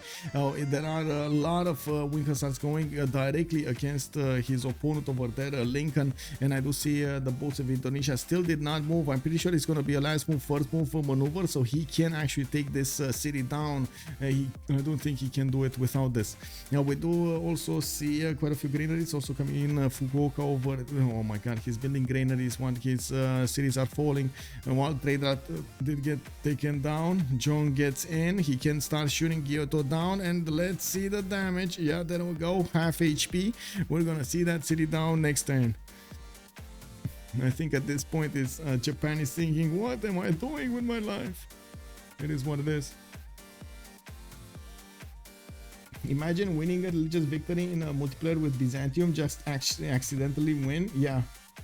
I mean, I know players that actually lost to a religious victory because they took their opponent's empires, like they took their opponent's cities. Well, Government Plaza is going to be taken down. I see Ancestral Hall was actually built over there, not Audience Chamber. That's my mistake. That's going to get deleted right here, as you can see. And yes, it looks like Indonesia is managing to snipe out the capital city of his opponent. We do have the catapults also starting to work on Plymouth some more, but they can't break that city's defense with 74. The Ironclad did get in. Tarsus is going to be taken down. Zranka has been taken down, and it looks like some of these Immortals are trying to swim. We do have also Tokyo being taken down over here to the west side of the Japanese Empire. Indonesia might actually benefit from quite a few cities from the coast of the northern empire of Japan. While Poland is starting to break the armies of both China and America in the middle, he's going to grow quite big, and he's also going to creep closer to both Jin and Xerath. India and Pericles, I would say. We do need to see if India is going to react to this. At the moment, reaction of India is just to keep on simming to 165 science, 162 culture. We do see he's exploding in both stats over here and getting quite a few advantages from this. Indonesia needs to buy another caravel to take cities with. I totally agree. Yes. Yes, another caravel. Looks like the Polish Wing Hussars really don't have an issue to take down both Lincoln units and Chinese units and Japanese units. Like, there's no problems here for them. He does have two of these generals, one deployed to the north next to Guangzhou, one deployed next to the army attacking Cincinnati. Yes, there are walls up, but these are just going to be taken down by the Wing Hussars' strength anyway. And we're going to need to see when he's going to get to Washington over there, what's going to happen. There we go, some early attacks from the Wing Hussars against the city center. You can see the walls are taking quite a bit of damage, and the city is being put under siege. It doesn't get heals off. Xi'an is also getting attacked by the Japanese units. It looks like he's letting them tire down over here to take down Xi'an before he's actually going to get his Wing Hussars to take down an opponent. But this is such a big chaos, like Indonesia attacking Japan, Poland attacking China, then Japan attacking China, and then Poland attacking Japan to take cities that were Chinese. We also have him attacking Lincoln. Lincoln's army got destroyed on the borders of China because Poland. On the right side, we did have Persia with England. Oh my god, this is just full out war everywhere, except Gandhi and Pericles and Rome. Like these guys, these three guys are not doing anything here. They're just simming. We do have Rome with 1,000 gold in the bank, 200 plus science, and I do see him on 158 culture. Pretty strong to go into the next era. We do have another war declaration here, and I would really love to see between whom. We do have also Forbidden City getting up in Madurai. I do see there's an engineer over there, which makes me think if this is one of the first ones. We did see Imhotep available for them at the beginning. Maybe India did pick it. Oh wait, did Japan give Jesuit to... Oh my god, he gave Jesuit to the 300 plus faith per turn India. He's killing cities too quickly for one caravel to take them all out. Yeah, I guess. But oh, look at that, he just bought a courser. I mean, it's good that he has a lot of gold, right? He still has 500 gold in the bank. He's pillaged quite a few traders here, so yeah, he's good to go. I do see Xi'an is half walls, and looks like those samurais are gonna learn what the Wing Hussars can do on the battlefield, while Cincinnati is getting encircled over here. I'm pretty sure that city is gonna go down, and the follow-up attacks will be against Washington. There are quite a few mines, and I do see tiles that can be pillaged in between, though I'm pretty sure that's gonna take a bit of a breather there. There also is a very high probability that we're going to see a war on the coast between Indonesia and England. England doesn't have enough strength to withstand any kind of Indonesian attack, but he does have the higher numbers here. There isn't that big of a navy from Indonesia. Now, with industrialization getting finished next turn on Irelia on Indonesia, he's going to get a big boost in his economy, and we might actually see him pump out a navy on the west side. Looks like the moment there's only one possible city that Persia can use, his capital, and that's about it. He's trying to also get some horses in the water to maybe pillage his opponent. We did have yes, Colosseum finish, we can confirm on Rome. Looks like multiple art museums. Padana is going to finish here in Pericles' territory, and a few of these campuses. He does have 155 science with 247 culture. Not bad at all. Not bad at all. Raja Todarmal did get picked up by Rome. Another writer got picked up there. I guess it doesn't matter. And China is the first player to be taken out of the game. Yone here is not going to be a part of the next phase.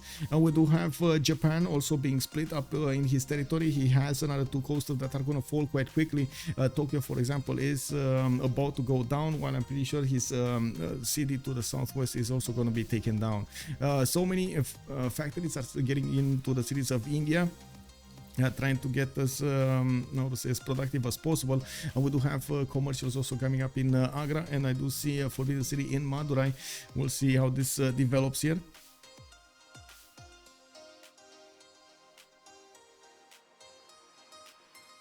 Or sneak attacks in the Indonesian case. Yeah, Yone ran it down. I've seen this before. Oh well, it is what it is. I do have to say Poland does have a big problem with his stats. He needs a lot more, like a lot more. He's only on 109 with 102. This is not enough to be competitive against Pericles and how to say, in India.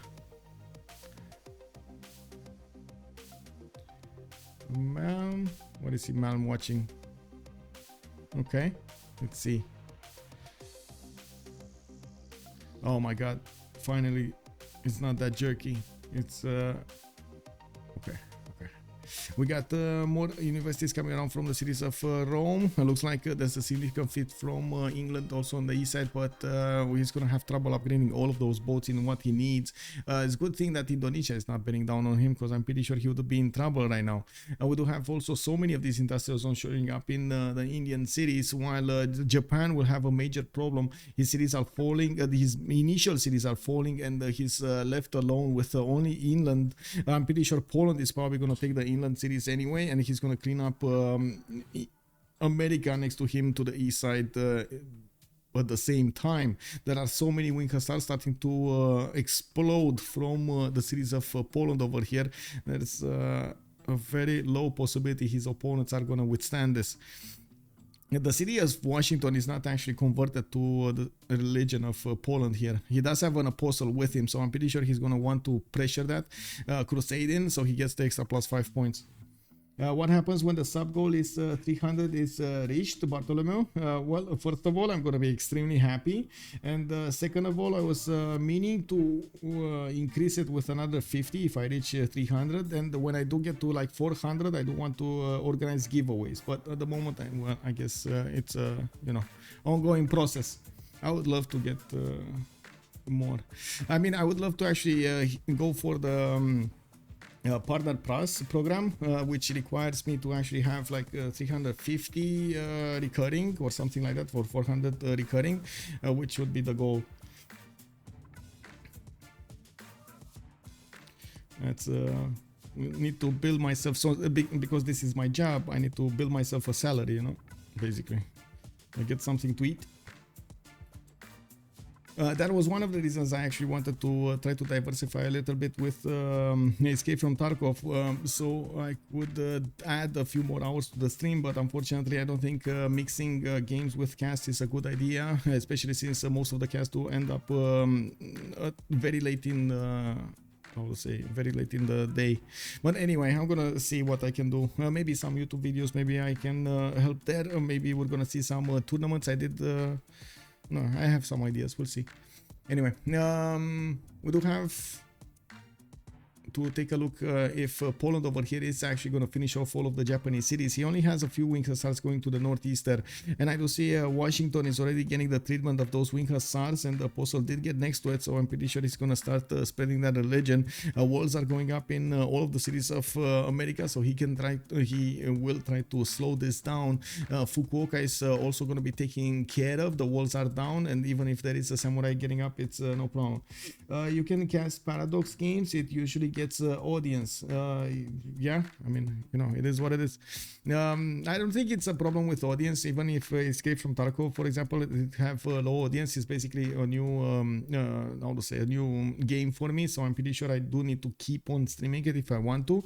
I was thinking maybe it's better to just keep playing and do some YouTube content and keep the stream on Civilization 6 content and maybe stream on YouTube or something like Escape from Tarkov. I don't know. I haven't made my mind up yet. I'm still exploring the options that I have to see how this goes. Also, I'm pretty sure if I want to get Escape from Tarkov to be, you know, good and viewed on my stream, I'm pretty sure I'm gonna need to put some more effort into this, not only for my skills and so on, but also to try to get into tournaments, into, like, you know, like events that would bring me the extra visibility. So yeah, you know, it is what it is. It's an ongoing process.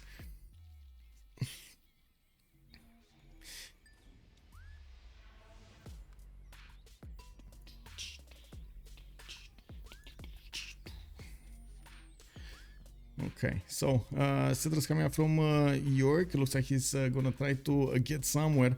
He does have all of the Polish army on the west side bearing down so many wing hussars on him that it doesn't look like he's gonna actually survive this. We do have also Jean managing to get 342 science per turn, while Rome next to him is on 300 and 175 culture. We do see that both are benefiting from a serious amount of production on their side. We also have a bit of a problem in the goal per turn for Jin. He's only on 48 goal per turn to be exact, while Azir is on 300. This is going to be quite a problem because first of all, Azir can sustain a very big army, while second of all, India cannot on the other side. That is going to be problematic. We do need to see how this is going to go. It looks like on this side, Malm is saying that Indo might be Pompey, Vicky is Damori. Okay. I mean, definitely we've seen some nice strategies over there played out by England. He's on 91 science and 21 culture, but he only has a few cities and a very, very low potential to go for the late game here. It's gonna take I don't even know if he will ever catch up to his opponent's science. The science difference between them is getting to that extreme level. Would love to actually see the total tab for a second over there to see how much they acquired. Okay, Polonia might be Tidits, Biscuit, or Dark Lapiniu, I guess he's referring. Greece, Disto, okay, only Disto. Indonesia might be also Distoria, Tidits. Oh my god, so many options over there. Why is Indo 2 times being written down?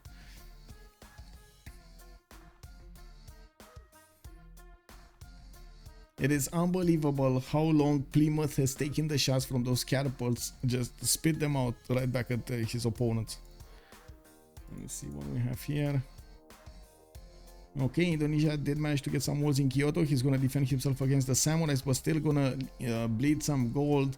We do have him taking out Fukuoka, and we'll need to take out Tokyo to the southwest. Not that big of an issue, especially with the Jongsu in the water. They're going to eat those walls quite quickly. Well, I should say eat through the walls quite quickly.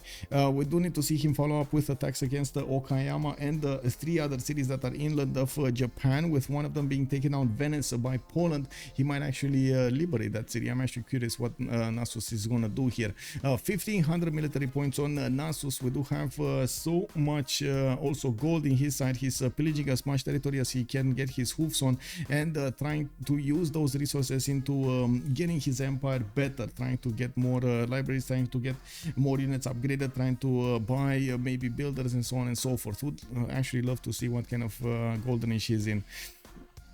I'm pretty sure he's in a pen brush and voice, but I would love to double check. We do have Cincinnati allowing all of these Polish wing hussars to go through, and it looks like Washington is being put under siege. The units that were defending that city center do not have a chance. They are falling one by one right behind that city towards New York, and we do need to see if the settler popping out of New York is going to get spotted. At the moment, there's no unit next to that city center to see it, but maybe there will be a single wing hussar that is going to try to get the visibility over there. It is what it is.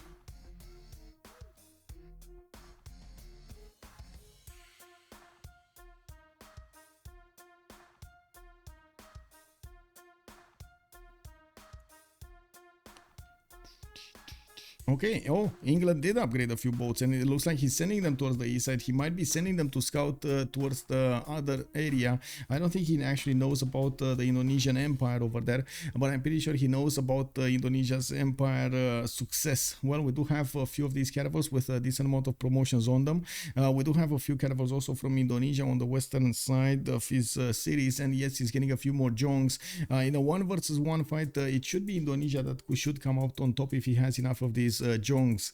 We do have also Tokyo about to go down. Looks like there are very few units able to defend the Japanese cities, while India keeps on getting his production numbers up. He is about to hit another wave of 1,000 faith in the bank right here. 360 science, 213 culture, very big numbers. I do see also Xerath is starting to get his science numbers up. 200 science, 279 culture. He's going to need to play a bit of a catch-up game to India and Rome next to him, because both of them did have a lot more science, a lot faster than him. Now, we do have him with an advantage when it comes to the culture, but his production numbers, even though if he did get some industrial zones, it doesn't look good. 260 production is not good on him. Just look at Jin's 570. We got Azir there, 535. Both of them are benefiting from industrialization, while it does look like he's starting to build up a navy. He might be recognizing the danger that he finds himself in, especially with Indonesia on the same coast. Indonesia did manage to get 200 science and 125 culture. He has also a strong economy of 128 points, while he's on a 400 production. Only 41 faith, not that big there, not that big. Anyway, Takamatsu is going to get walls. These wing hussars are going to need to go through the walls also, and it looks like we do have them managing to take over the city of Venice, while they're going to still need to move towards the north there. Do you remember who was it that went religious Australia in a 4v4 about a month ago? Ooh, religious Australia, no, I don't. But I think it was in a CCC, if I remember correctly. Was it in a 4v4? I'm not sure if it was a 4v4. Anyway, yeah, that was an interesting strategy. What can I say? Not really the best that you can do on Australia, but it is what it is. Anyway, now we do have to see if Nasus is going to manage to get his science points up, because he definitely needs to cover a lot more ground to catch up to Jin and Azir. He is taking down cities and he's acquiring points, and this is another thing that I do want to mention. Even if we're looking at these stats and so on and so forth, it's going to matter what kind of points you're gonna have. Where are you in the total tab over there? And that would be awesome to see who is first, who is second, who is third right now, and how this changes after the moves are being done by the players, because it definitely is quite a bit of dynamic happening over here between them.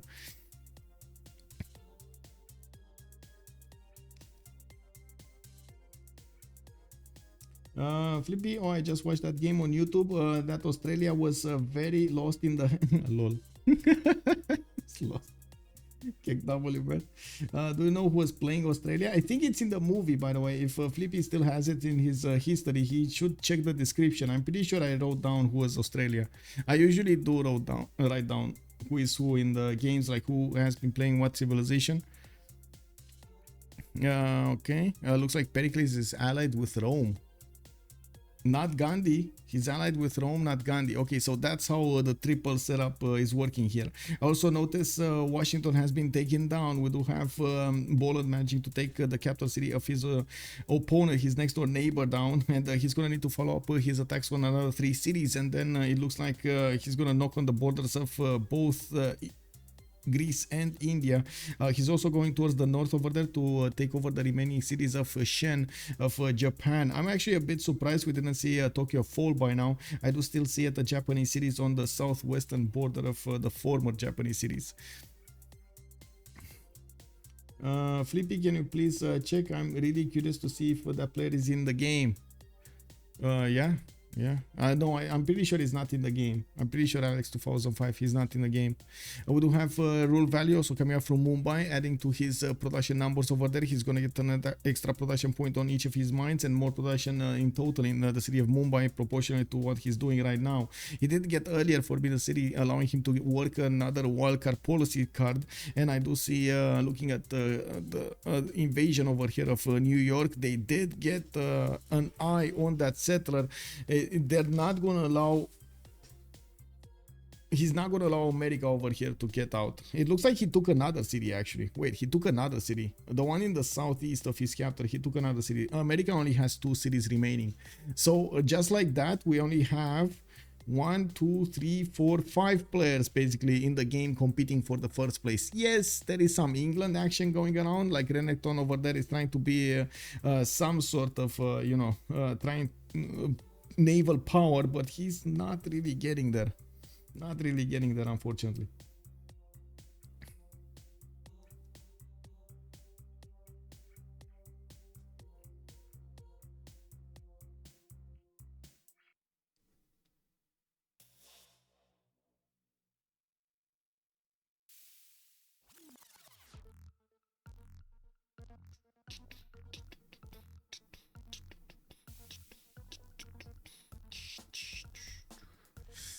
Okay. I don't see why. Oh, I don't see a part of the map. That's why. Never mind.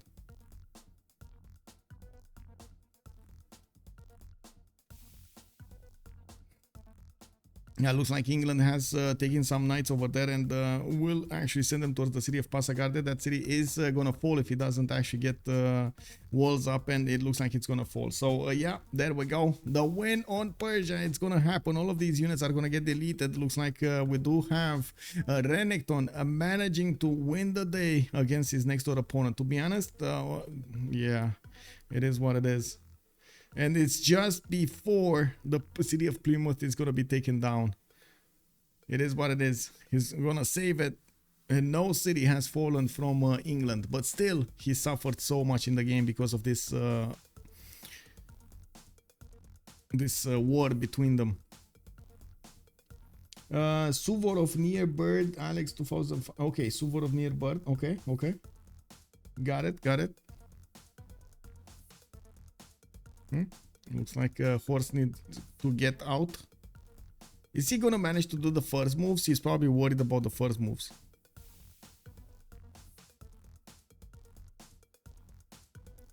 Oh well, we'll see.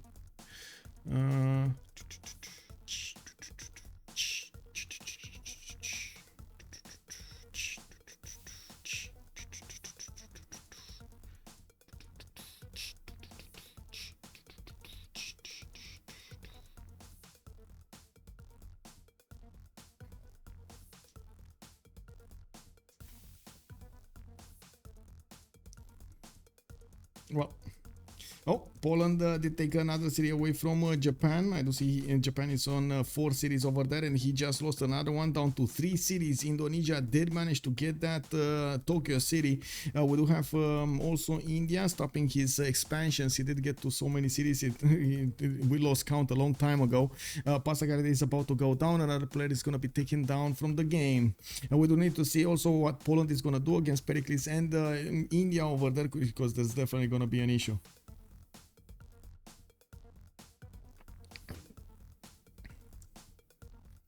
India on 420 science, 213 production. I'm pretty sure he's going to be the first one to get to combustion if he wants to get there, but I think he might actually click on labs and go for it. He has enough time to get to labs and get away with it, especially since Poland still has a bone to chew with Japan and Lincoln. And there we go. Looks like Passagarde got the walls up and that city is still alive. And what do we see in the south? It looks like, yeah, the city is still going to be alive. Plymouth is saved. We do have the catapults that did try to attack into it, but no more units to take over that city. Another one has fallen attacking into Zranka. And it looks like, well, we're going to need to see a few more knights getting in here. We do see possible pillages to get some more funds to buy some of these units to go against his opponent. And, well, I guess we're going to need to see if the Immortal over is going to give more defense. The city is not under siege, so he's still going to recover the health. F cheers for the attempt. Yeah. He no longer needs first move. He has a swordsman in the front. Persia can one-shot the city. I guess you're right, but I still think he would have needed first moves, but sure. Okay, England is going to get attacked by Indonesia. Looks like we do have the Japanese Empire split quite a bit here. It looks like Japan is struggling to get Kyoto back, but that's a losing proposition. Looks like also New York did delete that settler, so he doesn't give a free settler to his opponent. There's only one remaining city of America, of Lincoln, and Poland is going to finish the job there. And if you do see a Polish stats, he has 1700 gold in the bank. He's going to get to use that gold in whatever he wants to.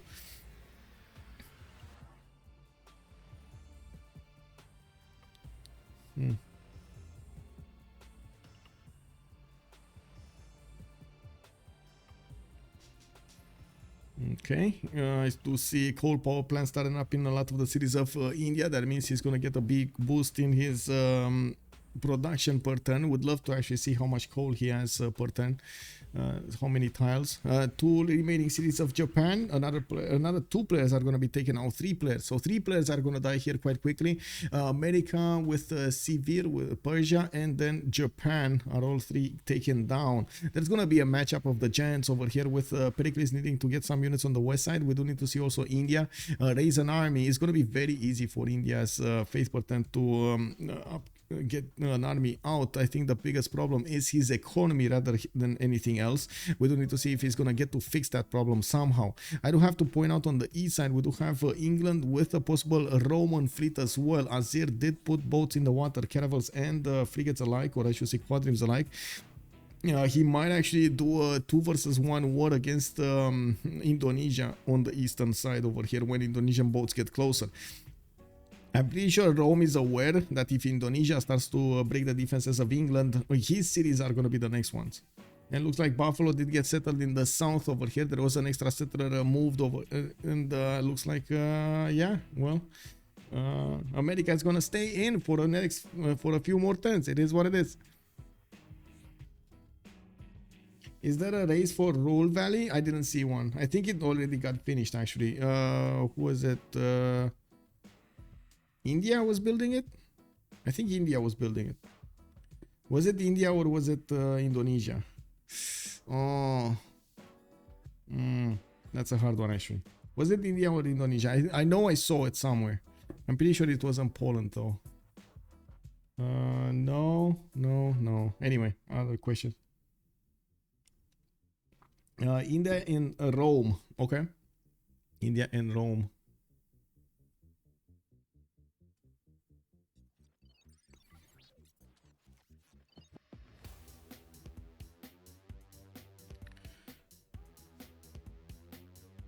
Well, good thing about Buffalo City, it actually has 2 oil tiles to benefit from. Not bad, you know. He's gonna take over the city and he's gonna get this these oil tiles improved, gonna get that oil. And yeah, I do also want to check out what Rome has been doing here with his 329 science and 209 culture. He has a bit of faith in the bank, but I'm pretty sure he doesn't have a big faith generation. I want to see if he's putting down encampments or not, because that's gonna give us an idea if he does want to go with an army against somebody later on in the game. Next to him, of course, England could be a prime target, since England is not his ally. If I saw correctly in the chat over here, there was some idea of Rome being an ally of Pericles. Pericles giving India the bonuses, so India wants to be friendly with him. Basically, that's how the dynamic works between the friendships there. And we do have Yokohama also getting attacked over here by how to say by multiple wing hussars, and by the looks of it, we do need that general to move a little bit closer to the front line. There is also a spy in that city center. Looks like Kyoto has been taken back by Japan, but that's just a matter of time until it's gonna just fall again to the Zhong power. I'm not sure exactly why he wanted to take that back. We do have Pasakade, also half HP, but his walls are stopping his opponent from actually taking over the city. The Immortal did come out, and yes, we do have we are seeing the matchup between Indonesia and England. We do see the Jongs that need to get right behind their caravels and start shooting. I do have to point out we don't see all of the Jongs being escorted. Some of them are not getting the benefits of that extra escort, extra +5.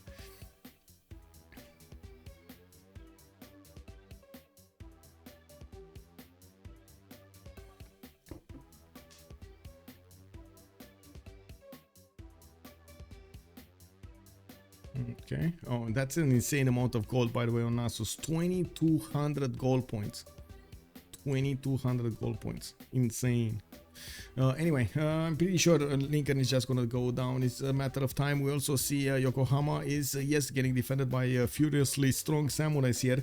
Is it gonna be enough? Probably not. Yes, we do have Kyoto that's gonna fall again. Probably this turn. There are enough Jongs to do the damage there. Yes, there is a trebuchet that is a little bit scary next to Kyoto, but shouldn't be that big of an issue. We do have Yokohama being closed on, and I would really want to see if actually Nasus has the vision. Did he explore over there or not? Now we do have actually Poland keeping his attack on his opponent, and Xerath looks like he's going to be his next target. We did say that after he finishes with the cities of America, he's gonna keep on going. He's probably not gonna stop, and we didn't want to see if this is gonna happen or not. Looks like the Polish wing hussars, even if they are level 2, they can't really take on these pikemen, especially the cored up ones. I believe that's a cored pikeman there to the west of Olympia, if I'm not mistaken. I kind of see the stars, but I don't see the stars. I don't know if you see the same thing I'm seeing. Anyway, we do have walls going up in the city center of Olympia. There is a crossbow there, but I'm pretty sure that's not going to be enough to withstand the attack of wing hussars. He definitely needs stronger units to fight with, and a lot more. Not to mention, he's probably going to need ballistics over here for the field cannons. And now we do not have the city of Olympia with the possibility to be put under siege because it does have that water tile. You need to get a unit in the water if you want to stop it. Now, I should say get that. Oh, look at the English Navy.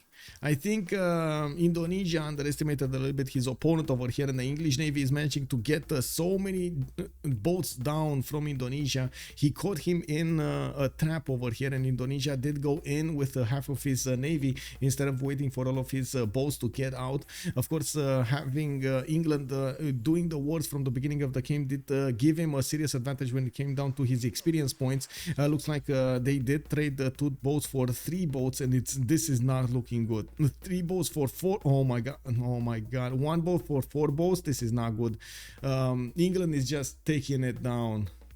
Remember, he's fighting a nation that has had such a scientific advantage over him from the beginning of the game, and he's winning. This is amazing.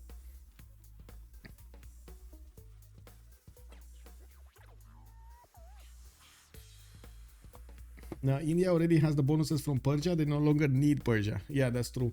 Also, Jin looks like he left. What? Oh, he disconnected, so he reconnects. He probably wants to fix his hotkeys.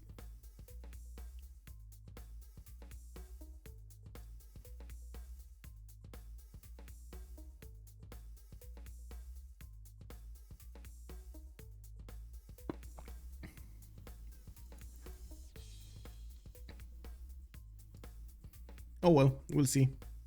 Gandhi over there is about to get to his 500 science, so that's going to be quite nice. Rome does look like he's stable as he's stagnated, I should say, on about 300 science. We did see also Indonesia lose a lot of his science. He's down to less than 200. And am I seeing this correctly? We just got into the new era, so we're probably going to see, well, first of all, the disappearance of Russian voice free inquiry, and they still have a monumentality option. We do need to see if some of them are actually going to get that going. Looks like Shen is asking for a scrap. Kick W.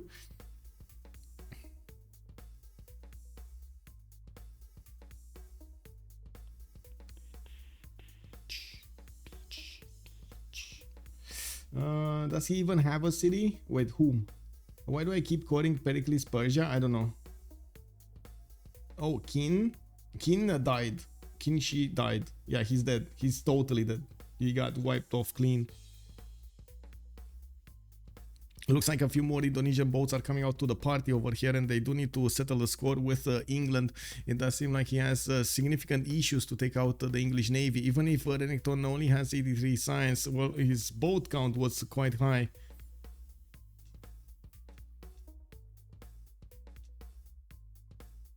Oh, Venetian Arsenal coming up in Makassar. Oh no. Is this gonna be one of those? Is this gonna be one of those curses of the Venetian Arsenal? Every time somebody builds it, you know, they usually die. Is this gonna be one of those? I think the last time or the last two times when we saw people getting Venetian Arsenal, they actually managed to win. So, you know, I'm on the fence with that curse. I pronounced Candy's player name as Jin, so it sounded like Kin. Oh, I mean, it's Jin, right? Yeah. It's Jin, right? That's how the pronunciation goes. Anyway, it is. I'm sorry. Maybe I misspoke there.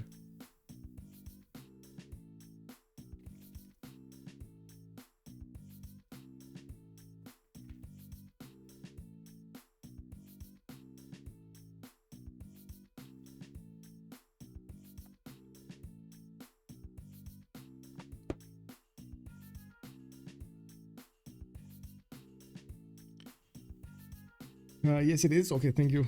Thank you.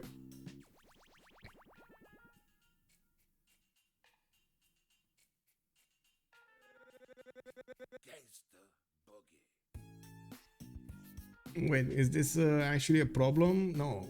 He said he's gonna be back, right? Where is he? Why is he not connecting?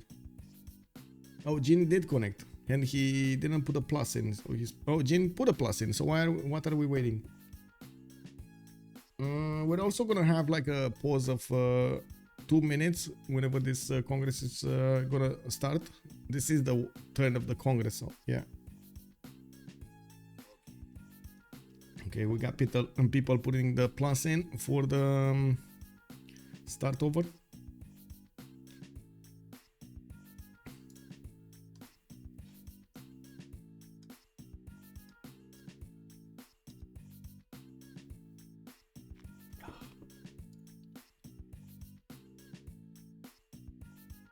Okay. Oh, Indonesia, look at the line, the snaky line of Indonesian boats trying to fight off England, and it looks like he's going to need to shift enter out of there because these English boats are definitely going to do the damage and follow up the attacks against the Indonesian boats. We do have a few new ones that are getting there, but with the extra promotions on England, it does look like he's securing his advantage against his opponent there. Now, we also have the Wing Hussars managing to get into the Greek territory. They did not go around to see where Buffalo is. It looks like he doesn't care. There is a possibility for those Wing Hussars to actually go directly against the city of Pharsalos, which is at the moment getting some defense from some knights. We're going to need to see if Xerath is going to manage to get to Cuirassiers in time so he can defend his cities there. Now we do have Plymouth recovering some health. It looks like swords are getting in. Rule Valley did get built in India's territory. So, oh my god, a big production boost over there. We got our answer, guys. We got our answer. India built Rule Valley.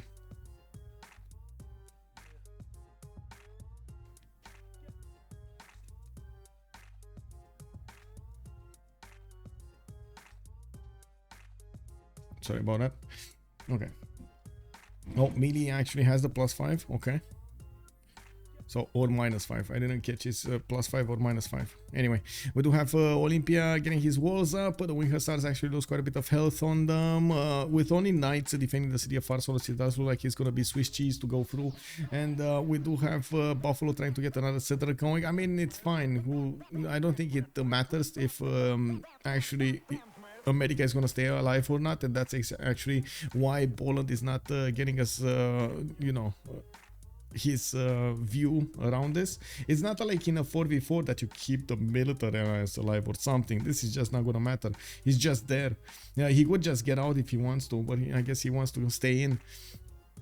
We do have two remaining cities from Japan. Looks like Takamatsu has been taken down. Yokohama and Okayama need to be taken down. Kyoto is getting protected by those Jongs, but they do need to take care of the trebuchet and the samurai next to it. We do have Rome also. Oh, I didn't get to see if Rome did put down encampments. Come on, man. Yes, I do see I do see a stable getting built in one of his cities, so he's starting to put down encampments for the oil generation later on. The military academies are usually extremely valuable for the players. Now we do have caravels coming out from the cities of England. He's trying to resupply his boats that did get to war against Indonesia and fell on the battlefield there. Indonesia is doing the same thing while he's trying to get also his Venetian arsenal finished. He is going to have the production capacity to rebuild a navy if he wants to, and I'm pretty sure he's going to try to go with the iron class, the next technology against his opponent. We do have 1300 military for Irelia, but it's kind of split. Oh, finally we get to see this. Jin 836 points. We got Azir very far below him on 700. Nasus is 655, Irelia is on 600, and Xerath is 592. Well, surprise, surprise, guys, we actually have the 5 civilizations chosen here. Kick. The ones in the vote are actually the ones right now in the top 5. I believe, yeah. Let's see. I feel like Poland didn't scale. They took cities, but stats have been so low. Yeah, let me actually take a look. So you guys predicted 43% Gandhi, 19% on Indonesia, and 32% on Rome. Okay, we're gonna have a pause of 2 minutes. It looks like we do have the production congress on, or I should say production faith and so on, and the border control treaty. Back in 2 minutes.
Wait a second, what's happening here? Why do we have a pause? Oh, Irelia disconnected. I see. Okay. Well, that's a problem. Did he disconnect during the Congress? I really hope he actually has the same Congress. Remap vote from Seras on Pericles. Why does he want a remap vote? Oh, man. Remap vote. Wants to start up anew.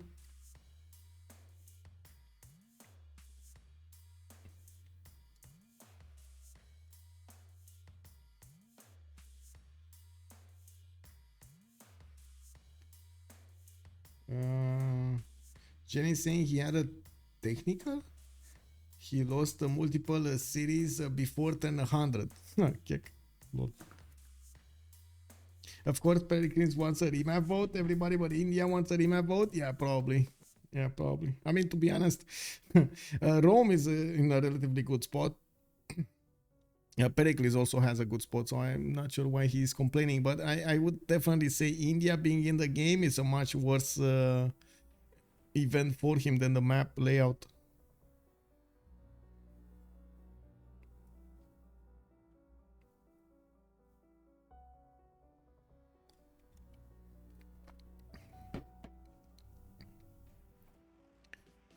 Okay, coal power plant started up in finally in Pericles cities. At least he's gonna get a bit more economy, a bit more production. I do see him with also quite a few knights getting out of his cities and then need to move to the east. We did have, how to say, Irelia, right, getting back in. I don't see a plus from him.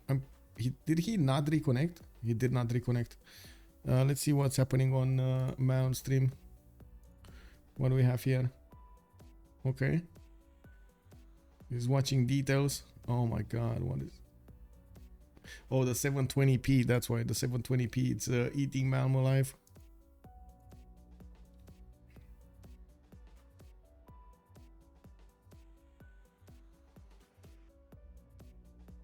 Those two won't even make top 5. Rome and Pericles are going to be the first two to get fisted by in... yeah... I'm not sure if that's the correct terminology, Alex 2005, but he's definitely gonna go on the offense here.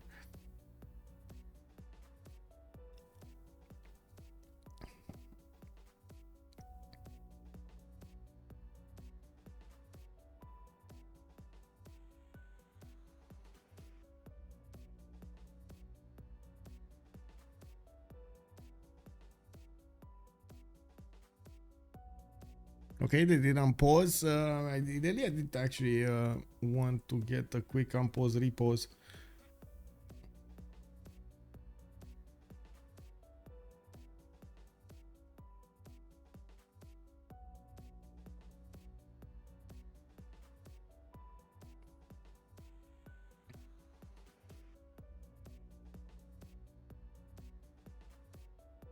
Okay, let's see. Faith minus 50%. Oh my god, this is gonna go exactly where India wants. This is the timing when India can actually get a big tank army out.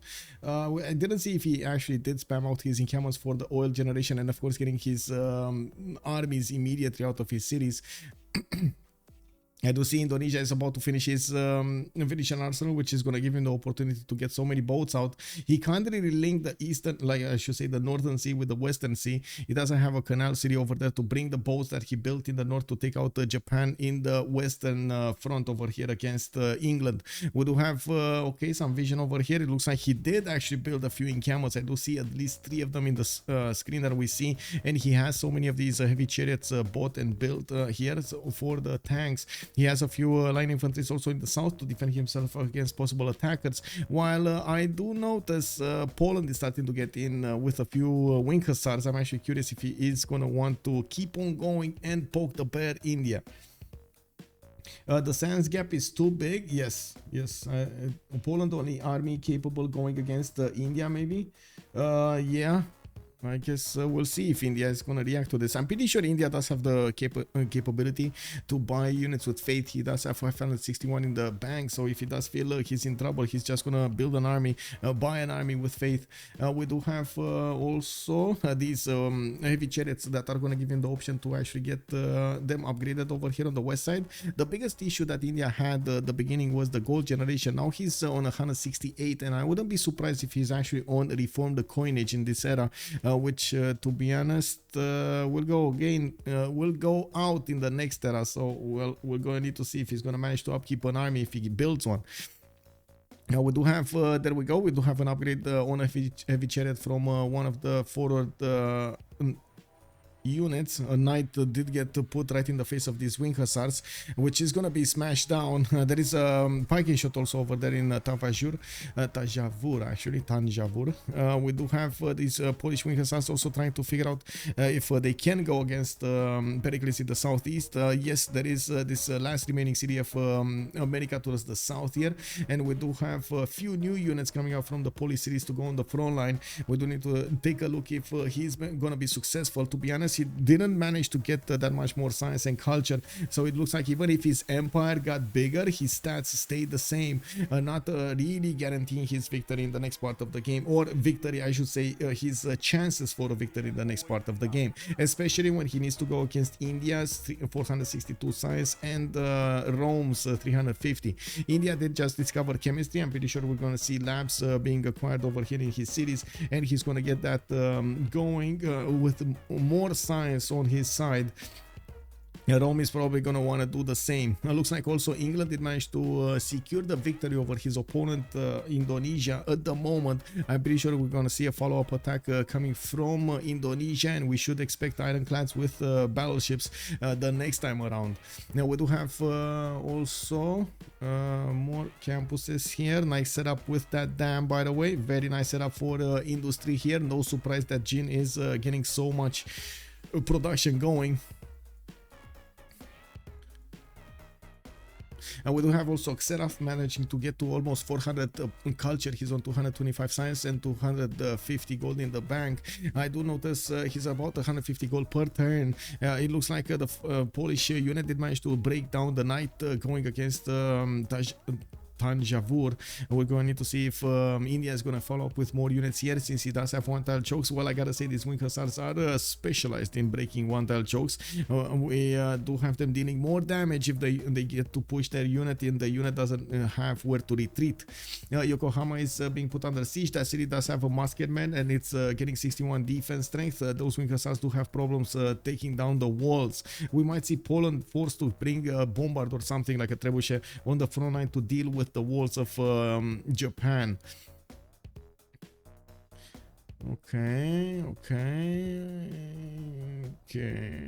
Not really the spamming of encampments I was hoping for, but I guess we're gonna see a bit of a I would say a few aerodromes here and a bit of air force here and there. Great Zimbabwe getting finished in the city of Krakow. I do see Alhambra also in Lodz, allowing him to actually get an extra policy, military policy slot to use in his government. That's also going to be important for his next game, for his next moves. We do have Buffalo about to be taken down. It looks like there is a builder there able to chop, and I'm pretty sure Poland over here should actually take that builder as soon as he can. It looks like Buffalo is not actually switching to walls. He's trying to get a settler out that even if he chops, he's not actually going to manage to do anything with it. We do have to take a look what's going to happen over here. And then he has all of his production. Wait, imagine the cartoon meme for India printing something with faith. Actually, with the Congress, he can print out 2 tanks per turn. Yes, within the -50 Congress, so everything is cheaper right now. This is very good, very good. Do we have any desyncs or something? Because the icons on the right are confusing me. I hope not. Anyway, we got also Xerath getting his printing, barely got his printing. Black Forest Cat has joined the round table. Whoa. Black Forest Cake, thank you so much for the follow, sir. And oh my god, we got an anonymous gifter dropping 5 gifted subs. Oh, MS Doll, look at that, man. You're actually building my dream. Oh my god, thank you so much, anonymous gifter. We do have Baptiste, we got Noger Jean, we do have Valdred and what, I believe. Getting in. Welcome, boys. Thank you so much, anonymous gifter. Much appreciated, sir. America will get the first moves. Poland has the rest of the world to pay attention to. Yeah. Let's see, Pasacade over here coming up with a few more of these immortals to try to fend off the attacks of England. But again, he's only on one city, so it doesn't look like he's going to do anything in the game anymore. We do see also India finishing up his setup for those industrial zones to get as much production as possible. I would love to see how much he has over there. We do have Xerath also with 240 science, definitely a lot more than Nasus is benefiting from. We're going to need to see if he gets to an actual usable technology for his units to defend against the wing hussars. I'm not sure exactly where Xerath went, but I would assume he didn't want to go for industrialization. I would assume he didn't want to even reach flight before everything, or try to grid out research labs. Well, he didn't have the time because these Polish wing hussars did creep quite closer to him. Now he is back on ballistics. By the looks of it, he did manage to discover cuirassiers and field cannons. Now we do have Yokohama getting attacked by these wing hussars. Looks like oh my god, that's a mistake actually. Putting out one of his, oh, I see why, because he's getting another one, that's why. The musketman did get moved out of the city center, so that city center lost like what, 10 strength over there. That's massive. That is massive. And good evening, no Ron. Thank you so much for getting here, and yes, thank you so much, anonymous gifter. Go CC Dudula. What is this? Everybody's manually disconnecting. Oh, we're gonna have a relobby for to fix the desyncs. That's what's happening.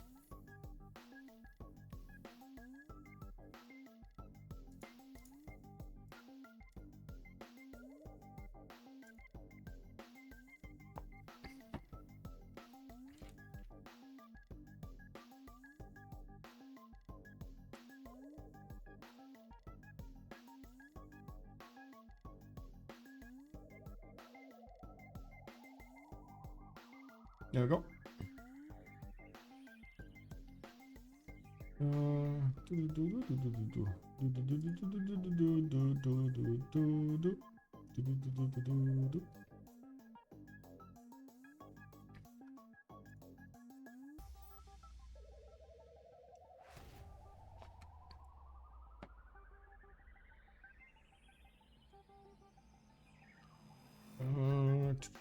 Okay, so I guess we're waiting for them to get back in the lobby over here. It's gonna take a few minutes.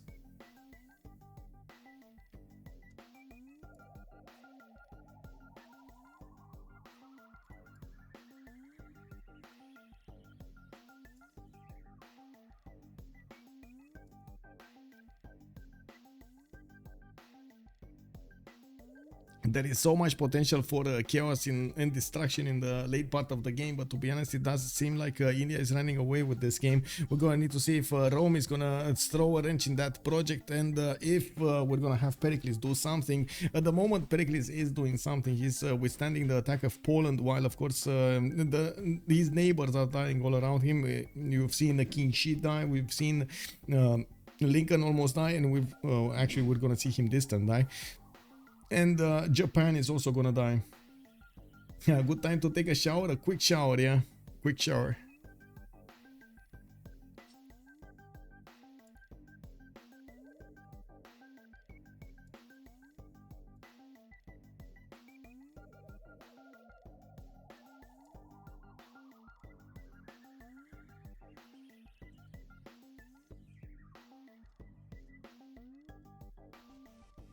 Give me a second, I need to count something.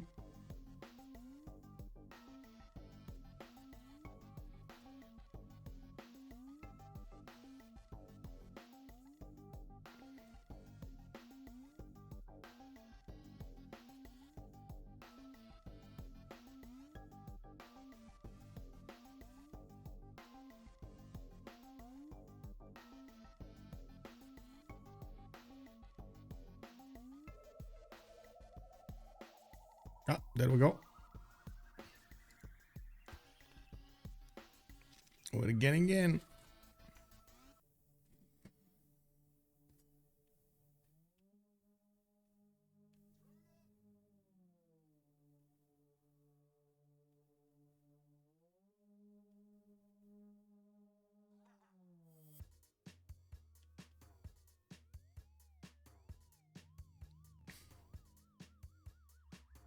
Okay, so India does need to figure out what he wants to do. is he gonna want to go for a victory condition like space or culture? I would assume space would be good for him. He has so much production and science. Can he or does he want to go for a domination against his opponent? Well, that will require a lot of preparation over here. We're gonna need to see aerodromes. We're gonna need to see a lot of encampments for the oil generation, airports put down for the aluminium, and so on and so forth. Maybe even try to get the 2 nuclear bombs as soon as possible. Now on the other side, Poland does look like he's running out of steam, and even if he does have a big army right now, probably the biggest army of the game at the moment. We don't actually have him with a lot of stats, so the longer the game goes, the advantages of Poland are gonna dwindle down. So I wouldn't actually set him up for, like, you know, top 3, top 2. We do have Rome that also can play this quite differently. We're gonna need to see if he's actually gonna invest into getting that fleet on the ocean to go against Indonesia, coupled with, of course, the English Navy, or is he gonna want to get something else? He is kind of protected, but not so much. Like chat was saying over here, especially Alex 2005, he was mentioning that if India is gonna decide that he wants to get this victory, he's gonna lash out of his next door neighbors that are quite weak, and we're gonna need to see if one of them that he deems weak is actually gonna be Rome. Rome has about the same production as Gandhi, not the same faith generation, so there's a discrepancy over there. Gandhi can definitely get a lot more units. Now on the other side, we do need to see if the economy of Gandhi is gonna be able to sustain itself. That's something that at the moment we do not know. He did manage to get 160 gold per turn, but that is with a question mark, because if he is in a reformed coinage, yes, that gold per turn is gonna stick until the end of the era. The biggest problem is what will happen when that gold will disappear. Can he actually acquire enough gold from either pillaging or get more gold per turn in the meantime to manage to upkeep himself in the next one? What are these chatters doing over here? What is hit catch, hit catch? Can somebody explain what is this hit catch, hit catch? Somebody know, please. Also, Nojejeron, you think Poland can get in India? Rome seems safe. All he has to do is not go in war. Yeah, Rome, exactly. I feel the same about Rome. All he has to do is just sit over there. But I think India is not going to allow him to just sit over there. Maybe that's just my impression of it. And Poland can get in India? I don't think he can get in India. No, I don't think he can get. I'm pretty sure Gandhi has more than enough science to just get whatever technology he needs in a good amount of time. And he's close to those technologies anyway. So the Polish units will probably be obsolete or will get defended mano a mano over there. 1 versus 1. Good time. Okay, I did read that. Okay, it's fine. Let's see. Where is this going? Where is this game gonna go? We do need the Renekton over here to ready up, and we're good to go.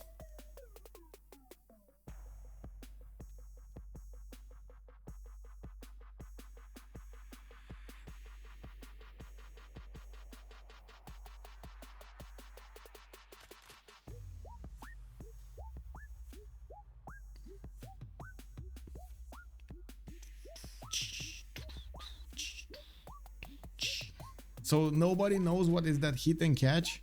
Exclamation mark hit in chat over here from Mouse chat. Is that like a game they're playing? Anyway, interesting.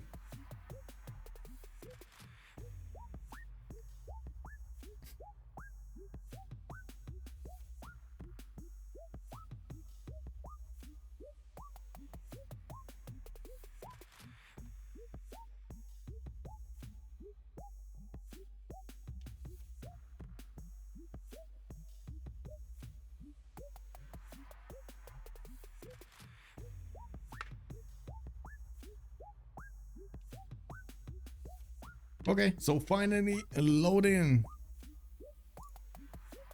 Let's see what's happening here. Are we loading in here also? Okay, we're loading in.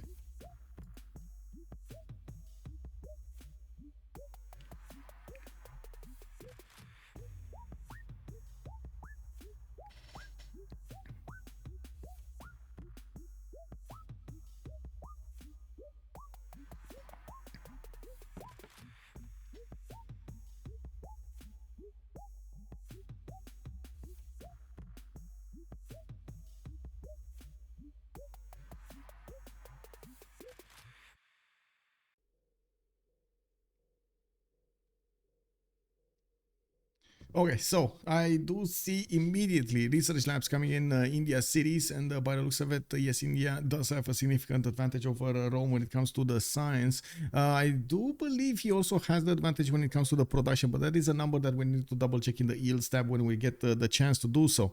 Looks like also India is starting to beef up his defense on the west side. He's acutely aware that his wing hussars have enough damage to go against him. Looks like we also have the core ability on Poland right now. He did manage to get to nationalism. He still needs to take down Yokohama and Okayama if they do want to take down entirely the Empire of Japan. Looks like also Pericles was successfully fending off his attackers to the west side here, and from what I do see, we do have coal power plant started up in Mycenae, and some more of these stables and encampments are starting to appear in the cities of Pericles. I don't have to say, if he does want to field a big army of tanks, he's going to require quite a few of these encampments with military academies in them for that oil generation. Yokohama is slowly going down. These wing hussars do manage to chip away the walls, the defenses. Looks like also ironclads are on the map over here. We do have them moving towards the west side, where England is gaining military tactics in 2 turns and diplomatic service in 4. Oh my, oh my. Pasagad is still alive, by the way. We didn't have England try to flex a bit more of his military muscles to go against that capital city of Persia, and he left him be on one city. In the south, Poland was about to take over Lincoln City. I'm not sure what's going to happen there, but I guess we're going to need to see when we get there. We do have also Jin getting his ballistics in 1 turn. I'm pretty sure he's going to follow up with steel walls and or I should say he should follow up going towards steel walls and combustion soon. We do have him also already getting his research lab, so there's no more reason to stay on the top 3. He does need to come back on the bottom 3 to try to fend off his attacker and get strong units. We might actually see a push from him. Looking at also the Roman setup over here, there are quite a few theater squares giving him the extra culture. He's building up his banks for the gold generation, and I do see he's trying to keep his people as happy as possible. Rome does have at the moment 300 gold in the bank, and I do see him building Big Ben. He might be trying to multiply his gold over there, and we're going to need to see if he's going to generate enough gold before he finishes Big Ben so he gets the most amount. Now Indonesia over here is starting to 1 turn ironclads from a few cities, and he's going to rebuild his fleet quite quickly to try to finish off Renekton in a good amount of time. We do need to see if these are going to get there in a good amount of time. Now we do have also Lampung getting some traders out. Looks like Palembang is going to get the military alliance. He did build a mausoleum over there in Palembang, which is a bit surprising, to be honest. I would have seen it on the coast, not over there. It doesn't give him actually any bonuses other than the extra charges that he's going to get on his builders. At least that's quite important. Also, let's actually take a look on Polish city count. We got Poland here already on 2, 4, 6, 8, 10, 12, 14, 16, 17 cities for Poland. He's getting a few more of these science buildings in them, but unfortunately the science difference between him and his opponent did get bigger and stayed big for quite some time. Now Jin is on 515 science, while Nasus is 139, basically 4 times the science. That is a problem, especially now that we do have, as you can see, 80 crews. They are the same technology as research labs. 80 crews are going to get out of the cities of India over here, and he's going to get to easily defend these Polish wing hussars. We've seen them defend tanks with no problems. You can imagine the wing hussars are nothing for them.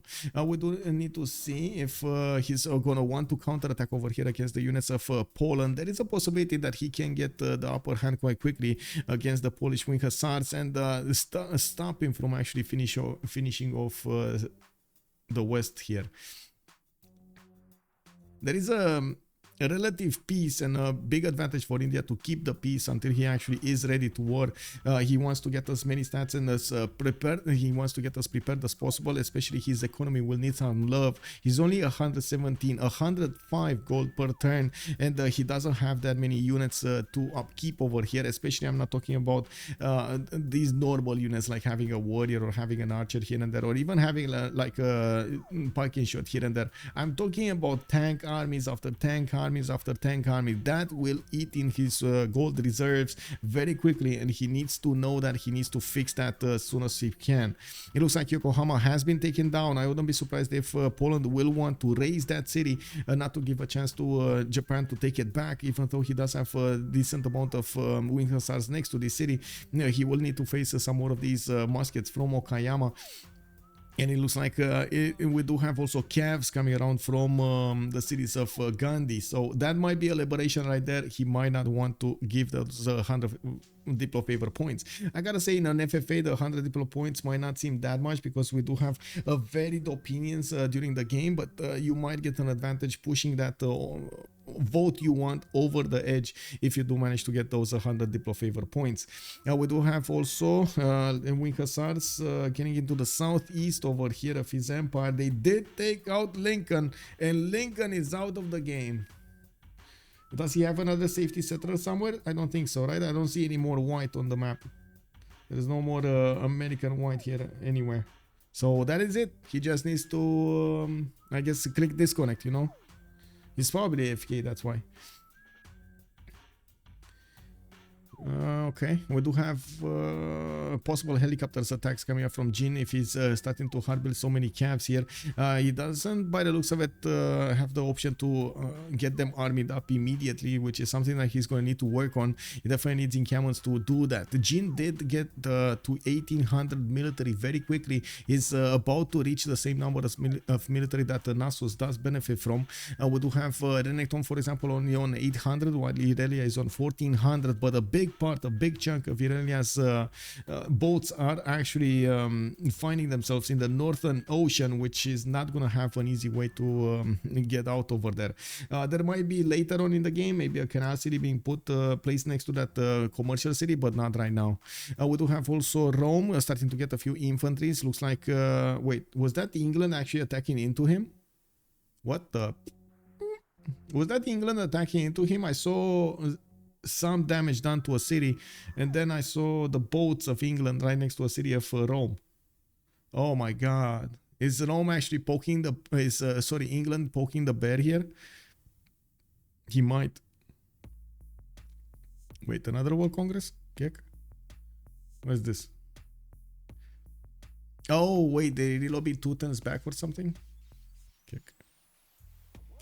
Kick. Well, Vinny Ranson is gonna finish. And yeah, oh no, okay, there we go. That's just the boat was damaged, but I do see, oh, Indonesia managed to get through, and the boats of England are trying to get to safety in Rome's territory. It looks like London is going to fall quite quickly. It looks like also the boats are getting discovered over here, and the caravels are taking the first beating. We do need to see if the Jongs of Indonesia will secure him the victory over there. Indonesia has also stagnated when it comes to the stats, 236 science with 90 culture. We do see him also not even managing to get to next to the highest point makers, even if he did manage to take out quite a few cities from Japan and did build quite a big empire. He's just not making the points. We do have India with the most points in the game at the moment by far. Coming up second, it was Rome, if I believe, or Pericles. One of those two should be there. Rome, there we go. And third is Pericles. Rome is still not even close to the numbers that Jin is outputting. 354 science versus Jin's 628. We do have also 138 culture versus 223 of Jin, so definitely fascism timing is going to be a thing here. The helicopters are going to be a thing for Jin, and that will be a technology that should be able to overwhelm the armies of the world for a few, at least for a few turns, like 4, 5, 6, even like 10 turns over here. He has that big of an advantage. Looks like Yokohama is going to be kept. Takamatsu is also going to be kept. There's only one single city remaining for Japan on the map, and that's going to be soon going to be taken down. Okay. Potato has joined the round table. Hey, Potato! Thank you so much for the follow, sir, and welcome. Yeah, we do have to take a look if Nasus is actually going to manage to somehow get more science on his empire. He's still on 142 science, and it doesn't look like he's getting out of that hole. He has been building an army for quite some time now. We do need to see how this is going to change. Let me switch this because Trinda keeps moving the camera around. Check. Anyway, let's actually see what do we have. Okay, and quite a few AT crews coming up in India. Looks like he did not finish getting all of his campuses with his research labs yet. It's gonna take quite a bit more time to get there. Now we do have also Mycenae. A lot of the cities of Pericles are actually making projects, and I would love to actually see what those projects are. Looks like also, yes, we do have some ironclads coming up from Rome, but that is a technology that already Indonesia is benefiting from, and his own ironclads are coming to fight. I think Indonesia is going to be much better prepared in a naval encounter than Rome will be, with just his two cities on the eastern coast and late cities, to say the least. We do need to see also over here if Poland is going to manage to breach the defenses of Greece. I don't think so. By the looks of it, Greece already has army ability on his cuirassiers, and he did manage to get at least one cuirassier army to defend that city center with a few field cannons next to it. So I'm pretty sure that the city should be defended there. It looks like the Cavs of India are also getting in for the pillages on Japanese territory. He wants to get a bit more gold out for him, maybe to possibly upgrade some of his units. Since he does have 600 faith in the bank, he can definitely buy whatever unit he wants from his roster there. We do need to see also if Indonesia is going to keep on building boats. He just finished Venetian Arsenal last turn, so I'm pretty sure he's starting to get that extra production activated towards his boats. Now I think the biggest question is he actually gonna build more boats? Because he got a decent fleet. He managed to get the upper hand on England and took out most of his opponent's fleet. What is he gonna do next, right? Does he want to invest that much into that fleet to overtake his opponent? Well, to be honest, I think he still needs a few more a few more ironclads, to say the least. I believe he has in a good number of junks that will need to turn into battleships soon. But yeah, that's another discussion. Okay, production numbers. Finally, we got Jin here with 791 production and 551 faith per turn. That means he's over 1,000 nominal production. We do have Azir over here, 798 production on his side with 400 gold. That's also a differentiator between him and Jin. Jin is on 260. We do have also Xerath with a good gold per turn amount, 250 on his side, where he's barely on 266 science and 448 culture. He can definitely try to get to tanks, and he can definitely army them up quite fast. We will probably see fascism first discovered by Pericles, which is something that we usually see, to be honest. Now we do need to see if the Polish wing hussars will kind of follow up their attack against Okayama. While I do see Victor establishing in that city center, he's going to give the walls a little bit more strength. Yeah, we do have art museums coming up from the cities of Poland. Looks like he's going to want to pad those culture numbers a little bit. I do see workshops coming up from the cities of Indonesia, trying to beef up his production numbers. And again, the capital city of Japan might fall to the concentrated power of those musketmen. So many ironclads are getting into the western side over here. And if they do manage to disturb, like, guys, Rome over here is playing the catch-up game from the beginning of this game. If Rome is going to lose his 3 cities on the coast, he's not going to be able to withstand Indonesia or Pericles. Neither of them. If that doesn't happen, basically he's probably going to be susceptible to a CC to somebody, and it's probably going to be India, right? So who's going to actually take on India? If it's not going to be Rome, who's going to take on India? Is it going to be Pericles? It's definitely not Pericles. Pericles is just going to die to nukes, isn't he? He's going to die to nukes. He's going to get nuked. Okay, what is the possibility of this happening? Let's see. Will India nuke Pericles, Rome, everyone himself? Okay, there we go. There we go. I gotta vote for you, but I gotta put a kick W here because, you know, trademark. Let's see. Will India nuke ... No one is going to take on India. Are you sure? I mean, I'm pretty sure India is going to take on somebody else. For this Congress, it's as if India has a 1.2k production since the face is worth more. Oh, that's a very good point. That is a very good point in our calculations there. Yes. And I do see India is starting to get an army over here to his west of his empire. He's getting pre-built tanks, he's getting pre-built helicopters, he's getting some AT crews, he's gonna need to start getting some siege units or get jet bombers, which are very, very good when it comes to attacking. We got also Rome going against Newcastle upon Tyne. He's probably gonna take that city out with a few infantries. Rome is trying to get his own research labs going, and I do see Indonesia is working on taking down Plymouth and London. You know what might happen, guys? We might actually see Cyrus survive in the game more than England. I mean, don't get me wrong, neither of them will matter at the end of the game, but still, they might survive. They did war each other, so you know, it's something. It's something. I do believe actually we did see Cyrus disconnect, right? I don't see him in the game anymore. I just see him as a name, Cyrus. There is going to be no war for India, just them taking cities that opponents prepared to nicely for them. I guess they're gonna wrap them up in a, you know, a present box over there with some colored lines. How do you call those, by the way? In Romanian we call them panglici, but I don't know how to call them in English. You know, those beautiful things that you wrap around the presents and so on and so forth. How do you call them? Those things like this. Anyway, it is what it is. You guys answer me when you know, it's fine.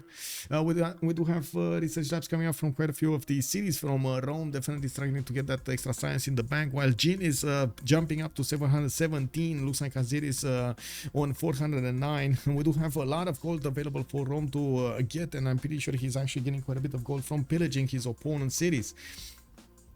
Now we do need to see also the aerodromes of India starting to pump out a few units. I'm pretty sure with this science number he can get to advanced flight very quickly and try to get to jet bombers also very quickly. I think it's definitely gonna be faster than Nasus can actually get his combustion, to be honest. Nasus, or I should say Poland over here, doesn't even have his steel walls. I'm not convinced he even has refining here.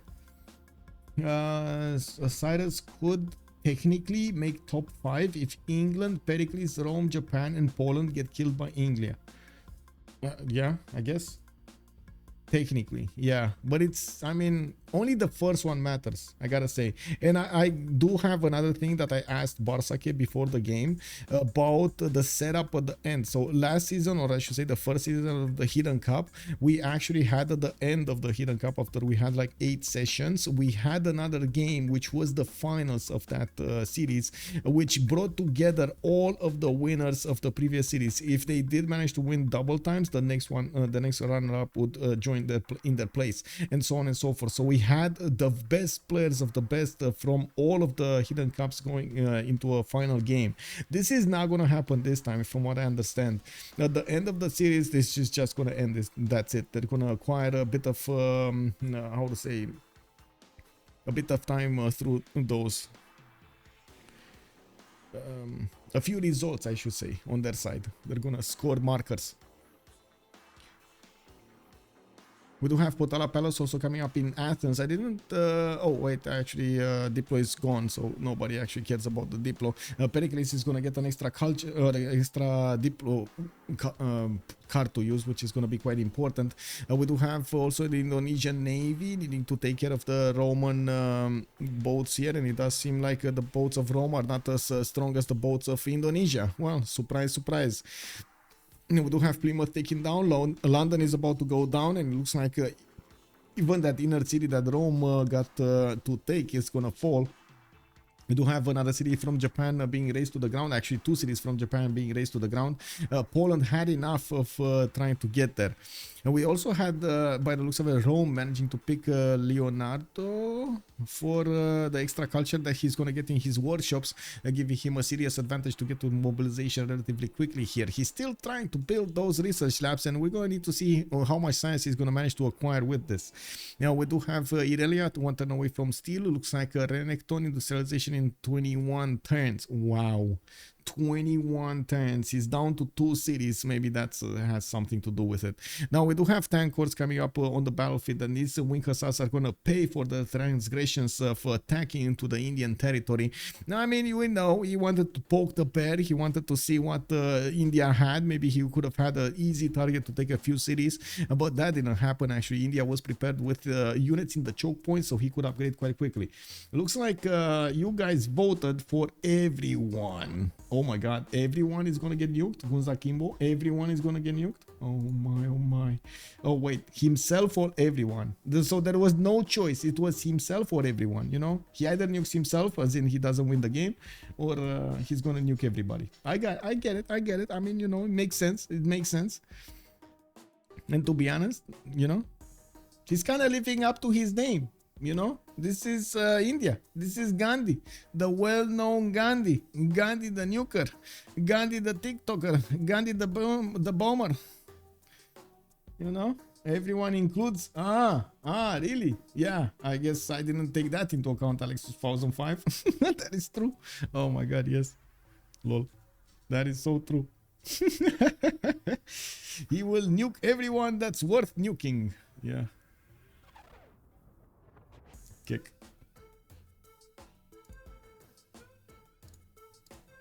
Well, we do have the tanks that need to start moving. I didn't see a general here, but maybe he did recruit one. We do have a general for Poland, actually 2 generals for Poland. We do have some biplanes also starting to appear in the forward city of India to the west side, and a lot of military engineers are starting to get the infrastructure going. He's going to want to prepare himself to go against Poland directly and cut into his empire like butter. I don't think he's worried that much about Pericles to his south, and we do have the first attacks of the tanks getting armied up on the battlefield over here, right in the face of the Polish wing hussars. We do have also quite a few AT crews starting to move towards the front line, which are direct counters to these wing hussars. Now we do have to see if the planes are going to get their upgrades into advanced flight soon, and we do need to see how Japan is going to try to stay alive in this environment. We do have some calves coming up from Indonesia, which might actually help breaking down the walls of Okayama, but I don't see any more tanks coming up from Poland to help out with that. And Indonesia, I'm pretty sure, doesn't want to dedicate that much production on taking on a final, you know, Japanese city. Come on, man. I mean, Japan is kind of out of the game here anyway, right? Shen just wants to stay in for the kicks, for the fun, for the laughs in the city of Okayama, keeping it alive and kicking against his opponent. Oh, guys, did you like Loki? Did you see Loki? Did anybody here see Loki? The second series. Why doesn't India just nuke Rome and call it a day? I think he will, Flippy. I think he will. It's just a matter of getting the nukes and getting the bombs, you know, like actually getting the jet bombers or the missile silos or something to actually drop those nukes, get the project for Manhattan, build a nuclear device, and so on. There's so many things that you need to do. I'm pretty sure Gene over here is gonna try to go for it. I guess as alternative to that would be to go for GDRs and massive jet bombers, but I would say dropping a few nukes might actually end the game a lot faster. Like usually the players, when they do get to nukes, they do follow up with GDRs right afterwards. They get a few nukes, like maybe like 4, 5, 6, and in the meantime try to get the science to get to GDRs.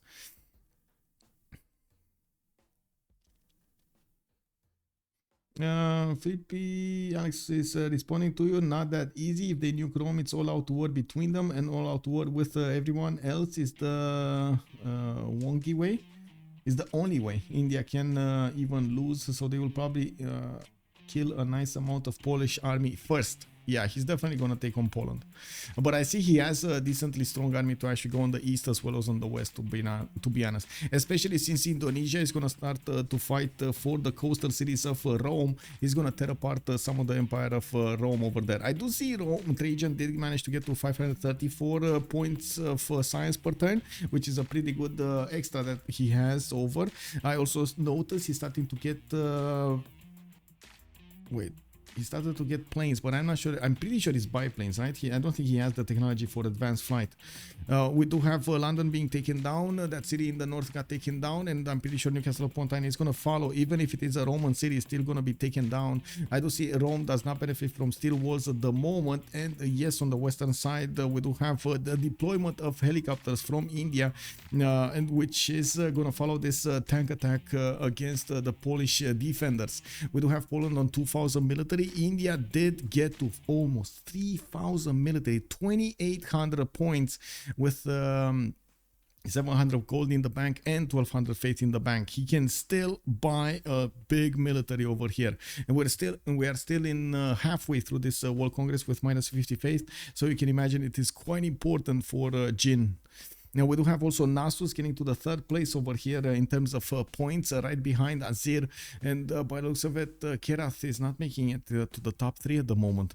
And neither is Indonesia actually. Irelia over here did not manage to scale well. Like after he did take over the Japanese cities, he went on the offense against England, trying to get a few more points from that side of the wall, but it didn't work out that well as he thought. It didn't really have where to expand into. I kind of understand that one. And of course, Poland next to him, well, he was providing him with good juicy trade routes, but yeah, not space. Not space. We do have ironclad armadas coming around to attack the Roman navy, and yes, we do have some of the Roman cities with walls over here on the front line. We do need to see if we're gonna have Irelia start to upgrade his battleship so he can chew through the walls defenses much faster. If Rome does actually manage to discover steel, it's gonna be quite hard even for the battleships to push through that 300 wall strength. We do have a few new units coming out from the cities of Poland that need to appear on the front line. I do see a level 2 spy from India in the cities of Poland. That's in Guangzhou. That's one of the Chinese former cities. I'm actually quite curious if Poland is matching this diplo visibility between them.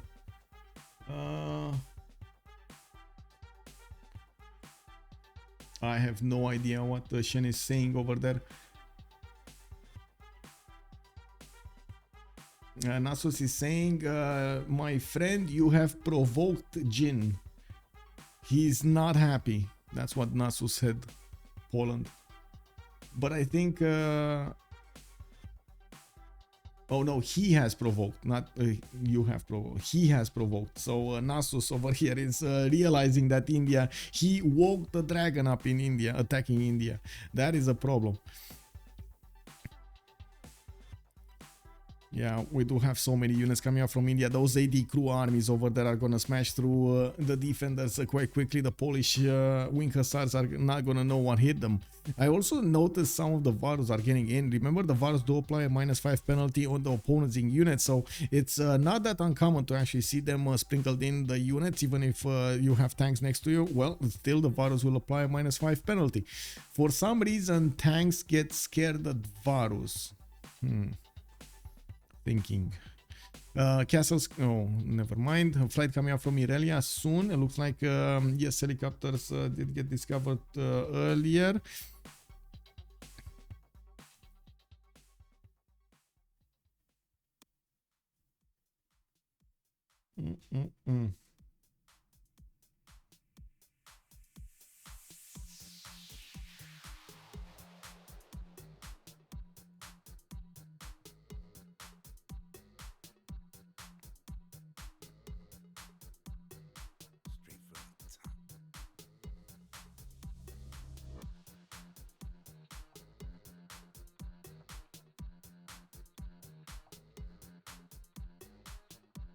Oh, battleships coming up from Indonesia. I do see one upgraded in Osaka. That's pretty good.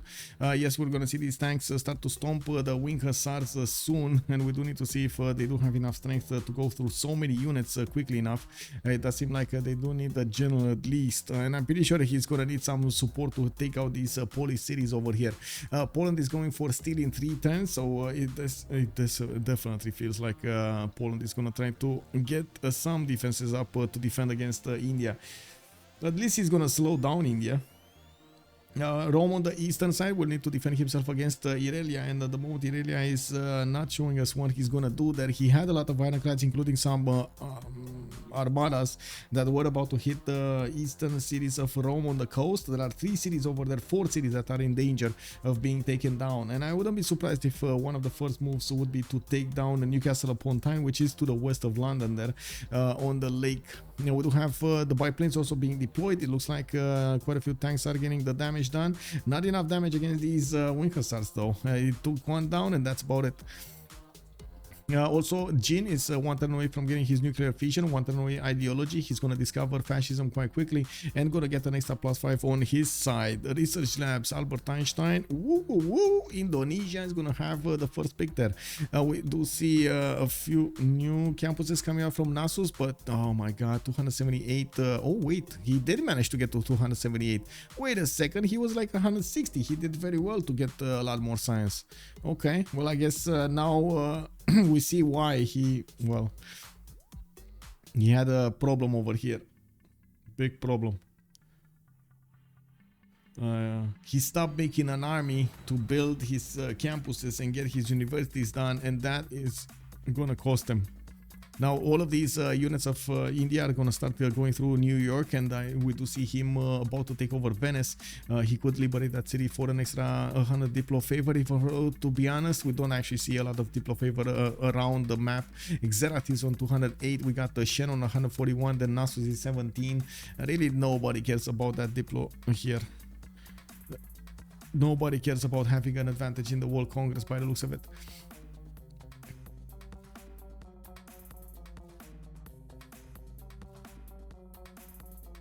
Oh, what Natural History Museum coming up in Athens. This gives us an idea on what the victory conditions Xerath wants to go for. He's on 700 culture and 325 science.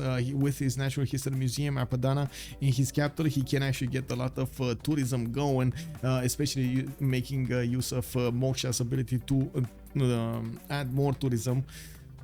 Multiply the tourism he has coming up from the works over there. We do need to see if he's gonna be allowed to do so, because especially since Jin is gonna discover nuclear fission next turn, he's gonna get the ability to get the Manhattan Project and see where his fissional uranium is.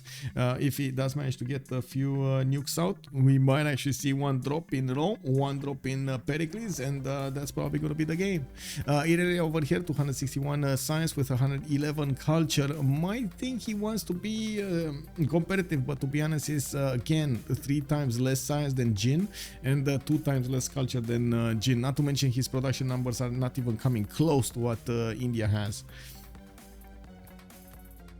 With the advanced movement of the helicopters and of course their ability to actually cross rivers very quickly, and not to mention all other stopping tiles or slow down tiles, we do have him with the ability to go into the Polish nation and try to pillage him seriously. And we do have some, oh look at that, Rome actually did manage to save Newcastle upon Tyne by putting one of the fighters over there to stop any kind of takeover. Looks like he's putting a fighter in front of each of his cities, which will require, by the way, some land units to go against that.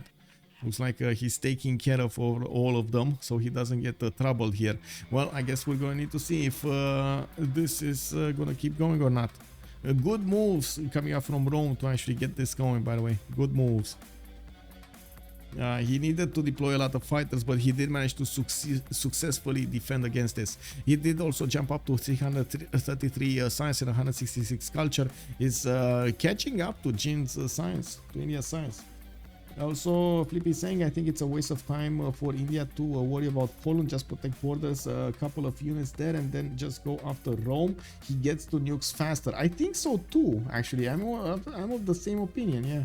You can lose a war even if you have nukes. They aren't a free win. Players spread out their army nicely, so you won't get a lot of units killed per nuke. He can win if it's only one, but against Rome, Pericles, and Poland at the same time, it could be troublesome. Yeah, if they do manage to gather together, that's, I think, a big question mark. We've seen it before when somebody did go ahead, others did gang up on him, but to be honest, this doesn't look like it's gonna be that game.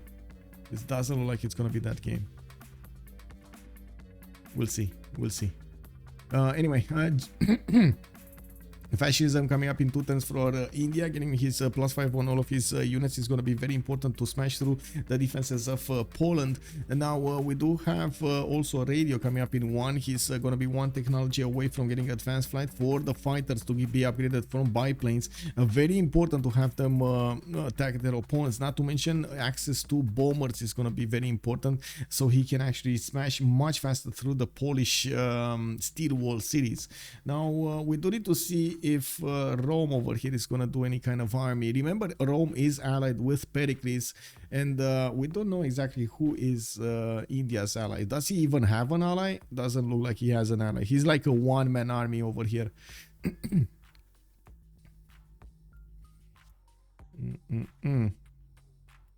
Okay, more fighters coming up from Achillea. I do see a lot of broadcast centers, Shurma. I do also see hangars for the extra spaces over there in his aerodromes and access to hangars afterwards. Or I should say, sorry, airports afterwards. We do have him with airports in Ravenna. There we go. He definitely needs a bit more aluminium if he is going to get a lot of planes up in the air.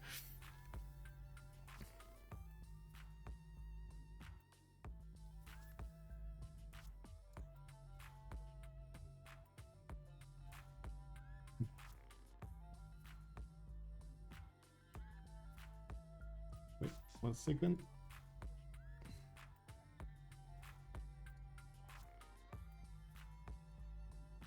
Oh, there we go. We got some attacks coming up from the helicopters against Poland over there, and the helicopter army is definitely quite strong. Mumbai, 4 turns away from finishing Manhattan project. He's gonna get the nuke soon. Azir is only refining on his side with ideology coming up in 4. He's gonna be quite late on totalitarianism, but he's there. He's going there.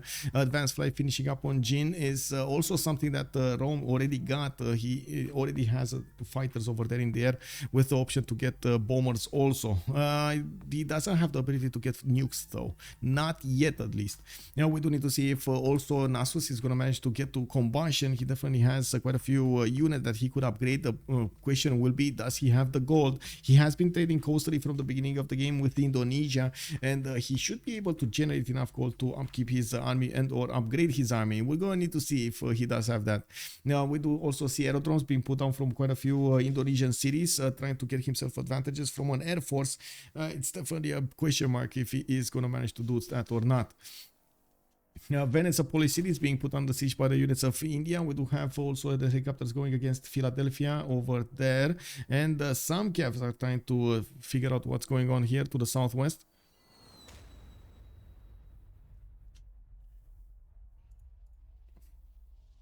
The last thing you want when you are in India's position is a question mark. The safest outcome is to force a CC vote. Yes, I agree. That's why I said he could have just nuked, like get like 6-7 nukes and nuke at the same time everybody around him. I'm pretty sure if he nukes Rome over here 2 or 3 times, and Rome is gonna die. The same can be said about Pericles. I'm pretty sure if the nukes fly from India, he's just gonna take over. Poland just doesn't have enough strength to come against India here. Like sheer damage, he needs more technology. He needs better technology. I don't see Machu Picchu. Chichen Itza is going to be finished over there in Indonesia's territory, which will give him quite a bit of a boost over there in his culture. He's at the moment on 126. I also notice Indonesia is working hard to take over Newcastle upon Tyne. We do have him with multiple battleship fleets that can attack into that city center to take it down.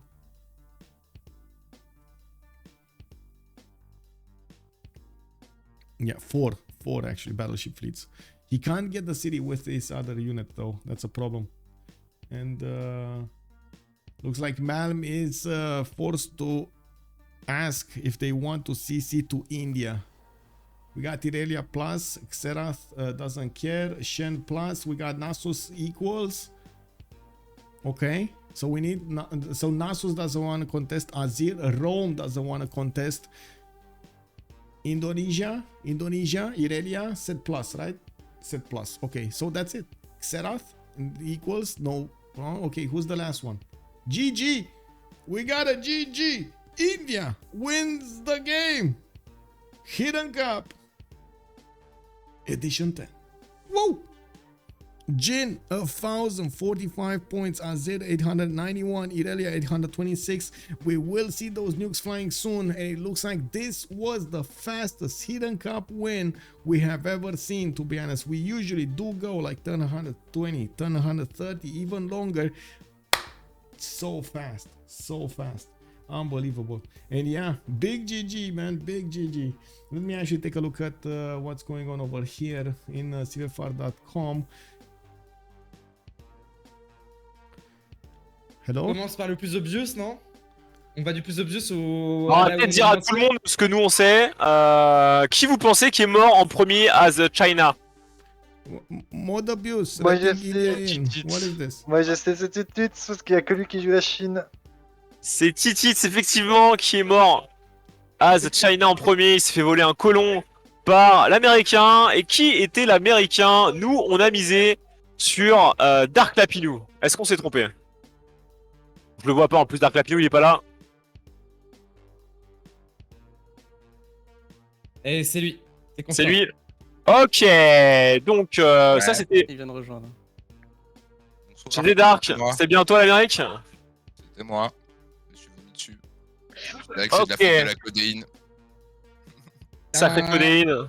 Une réaction au fait d'avoir volé un colon? Tu le referais ou pas?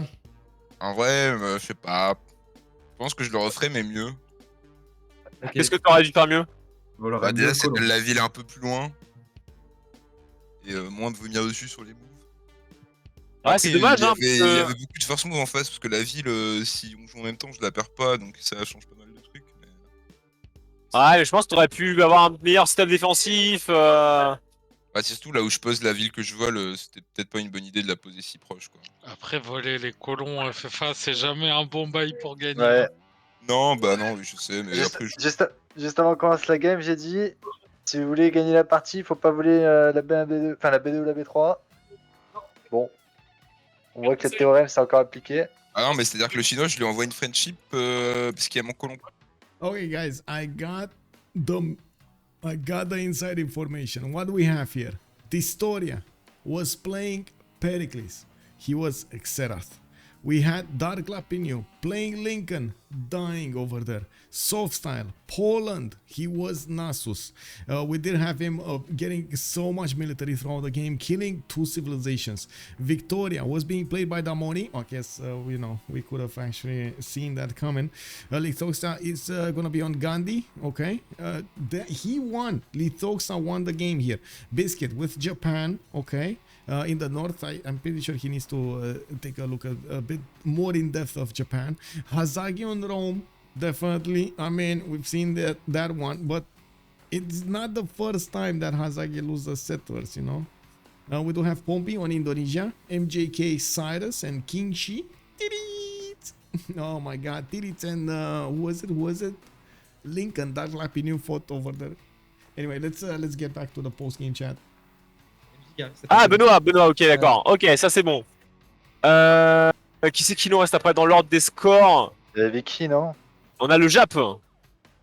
Il y a T'as oublié Vicky qui est Vicky, t'as oublié Vicky. Ah ouais, Vicky, mais Vicky c'est Damori, je pense que tout le monde est d'accord là-dessus. Oui. Ah oui, de fou, mec. C'était Damori, du coup?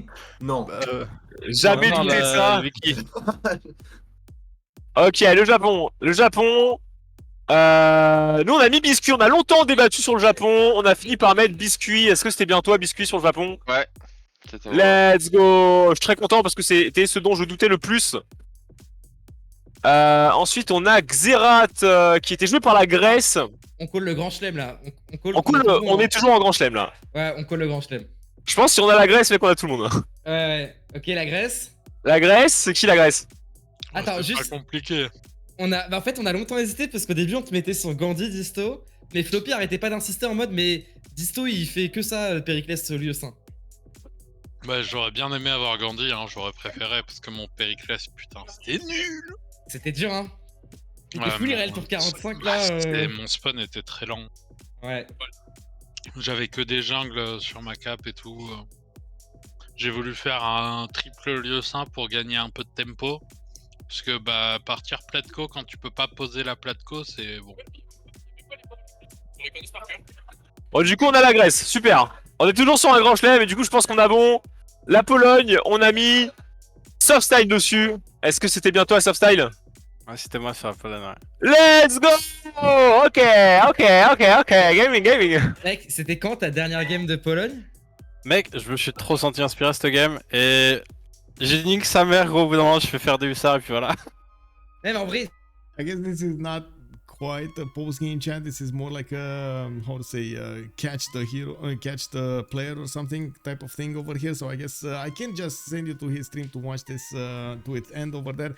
I would have loved to actually hear some post-game chat from the players, but I guess it's gonna take a bit more time. You guys are gonna walk out, so you're not gonna get the answers. I'm gonna get the answers. So it is what it is.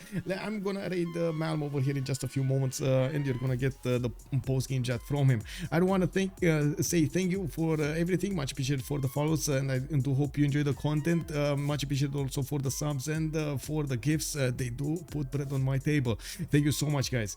I do also want to say, if you're coming up from YouTube, please throw this a thumbs up if you enjoy the content, of course. And I do hope we're gonna see each other live on twitch.tv/OnSpotTV. Don't forget about the subscribe button and that bell to get all of the notifications. And see you on the live stream. I do want to say on my Discord, you can find out about all my schedule as soon as I know it. I do add the games over there. Sometimes, yes, we do have some fan schedules coming around, as in fast games that I'm gonna want to get to cover, and I barely get like an hour notice or something like that. So we're still gonna have some surprise streams here and there. I do hope you're gonna have a wonderful weekend, and let's see each other in the next streams. Bye bye. Thank you so much, Shiny Dave, Gunza Kimbo, Inzlit KH, and Alex 2005. You're amazing, guys. Noapte bună. Bună seara.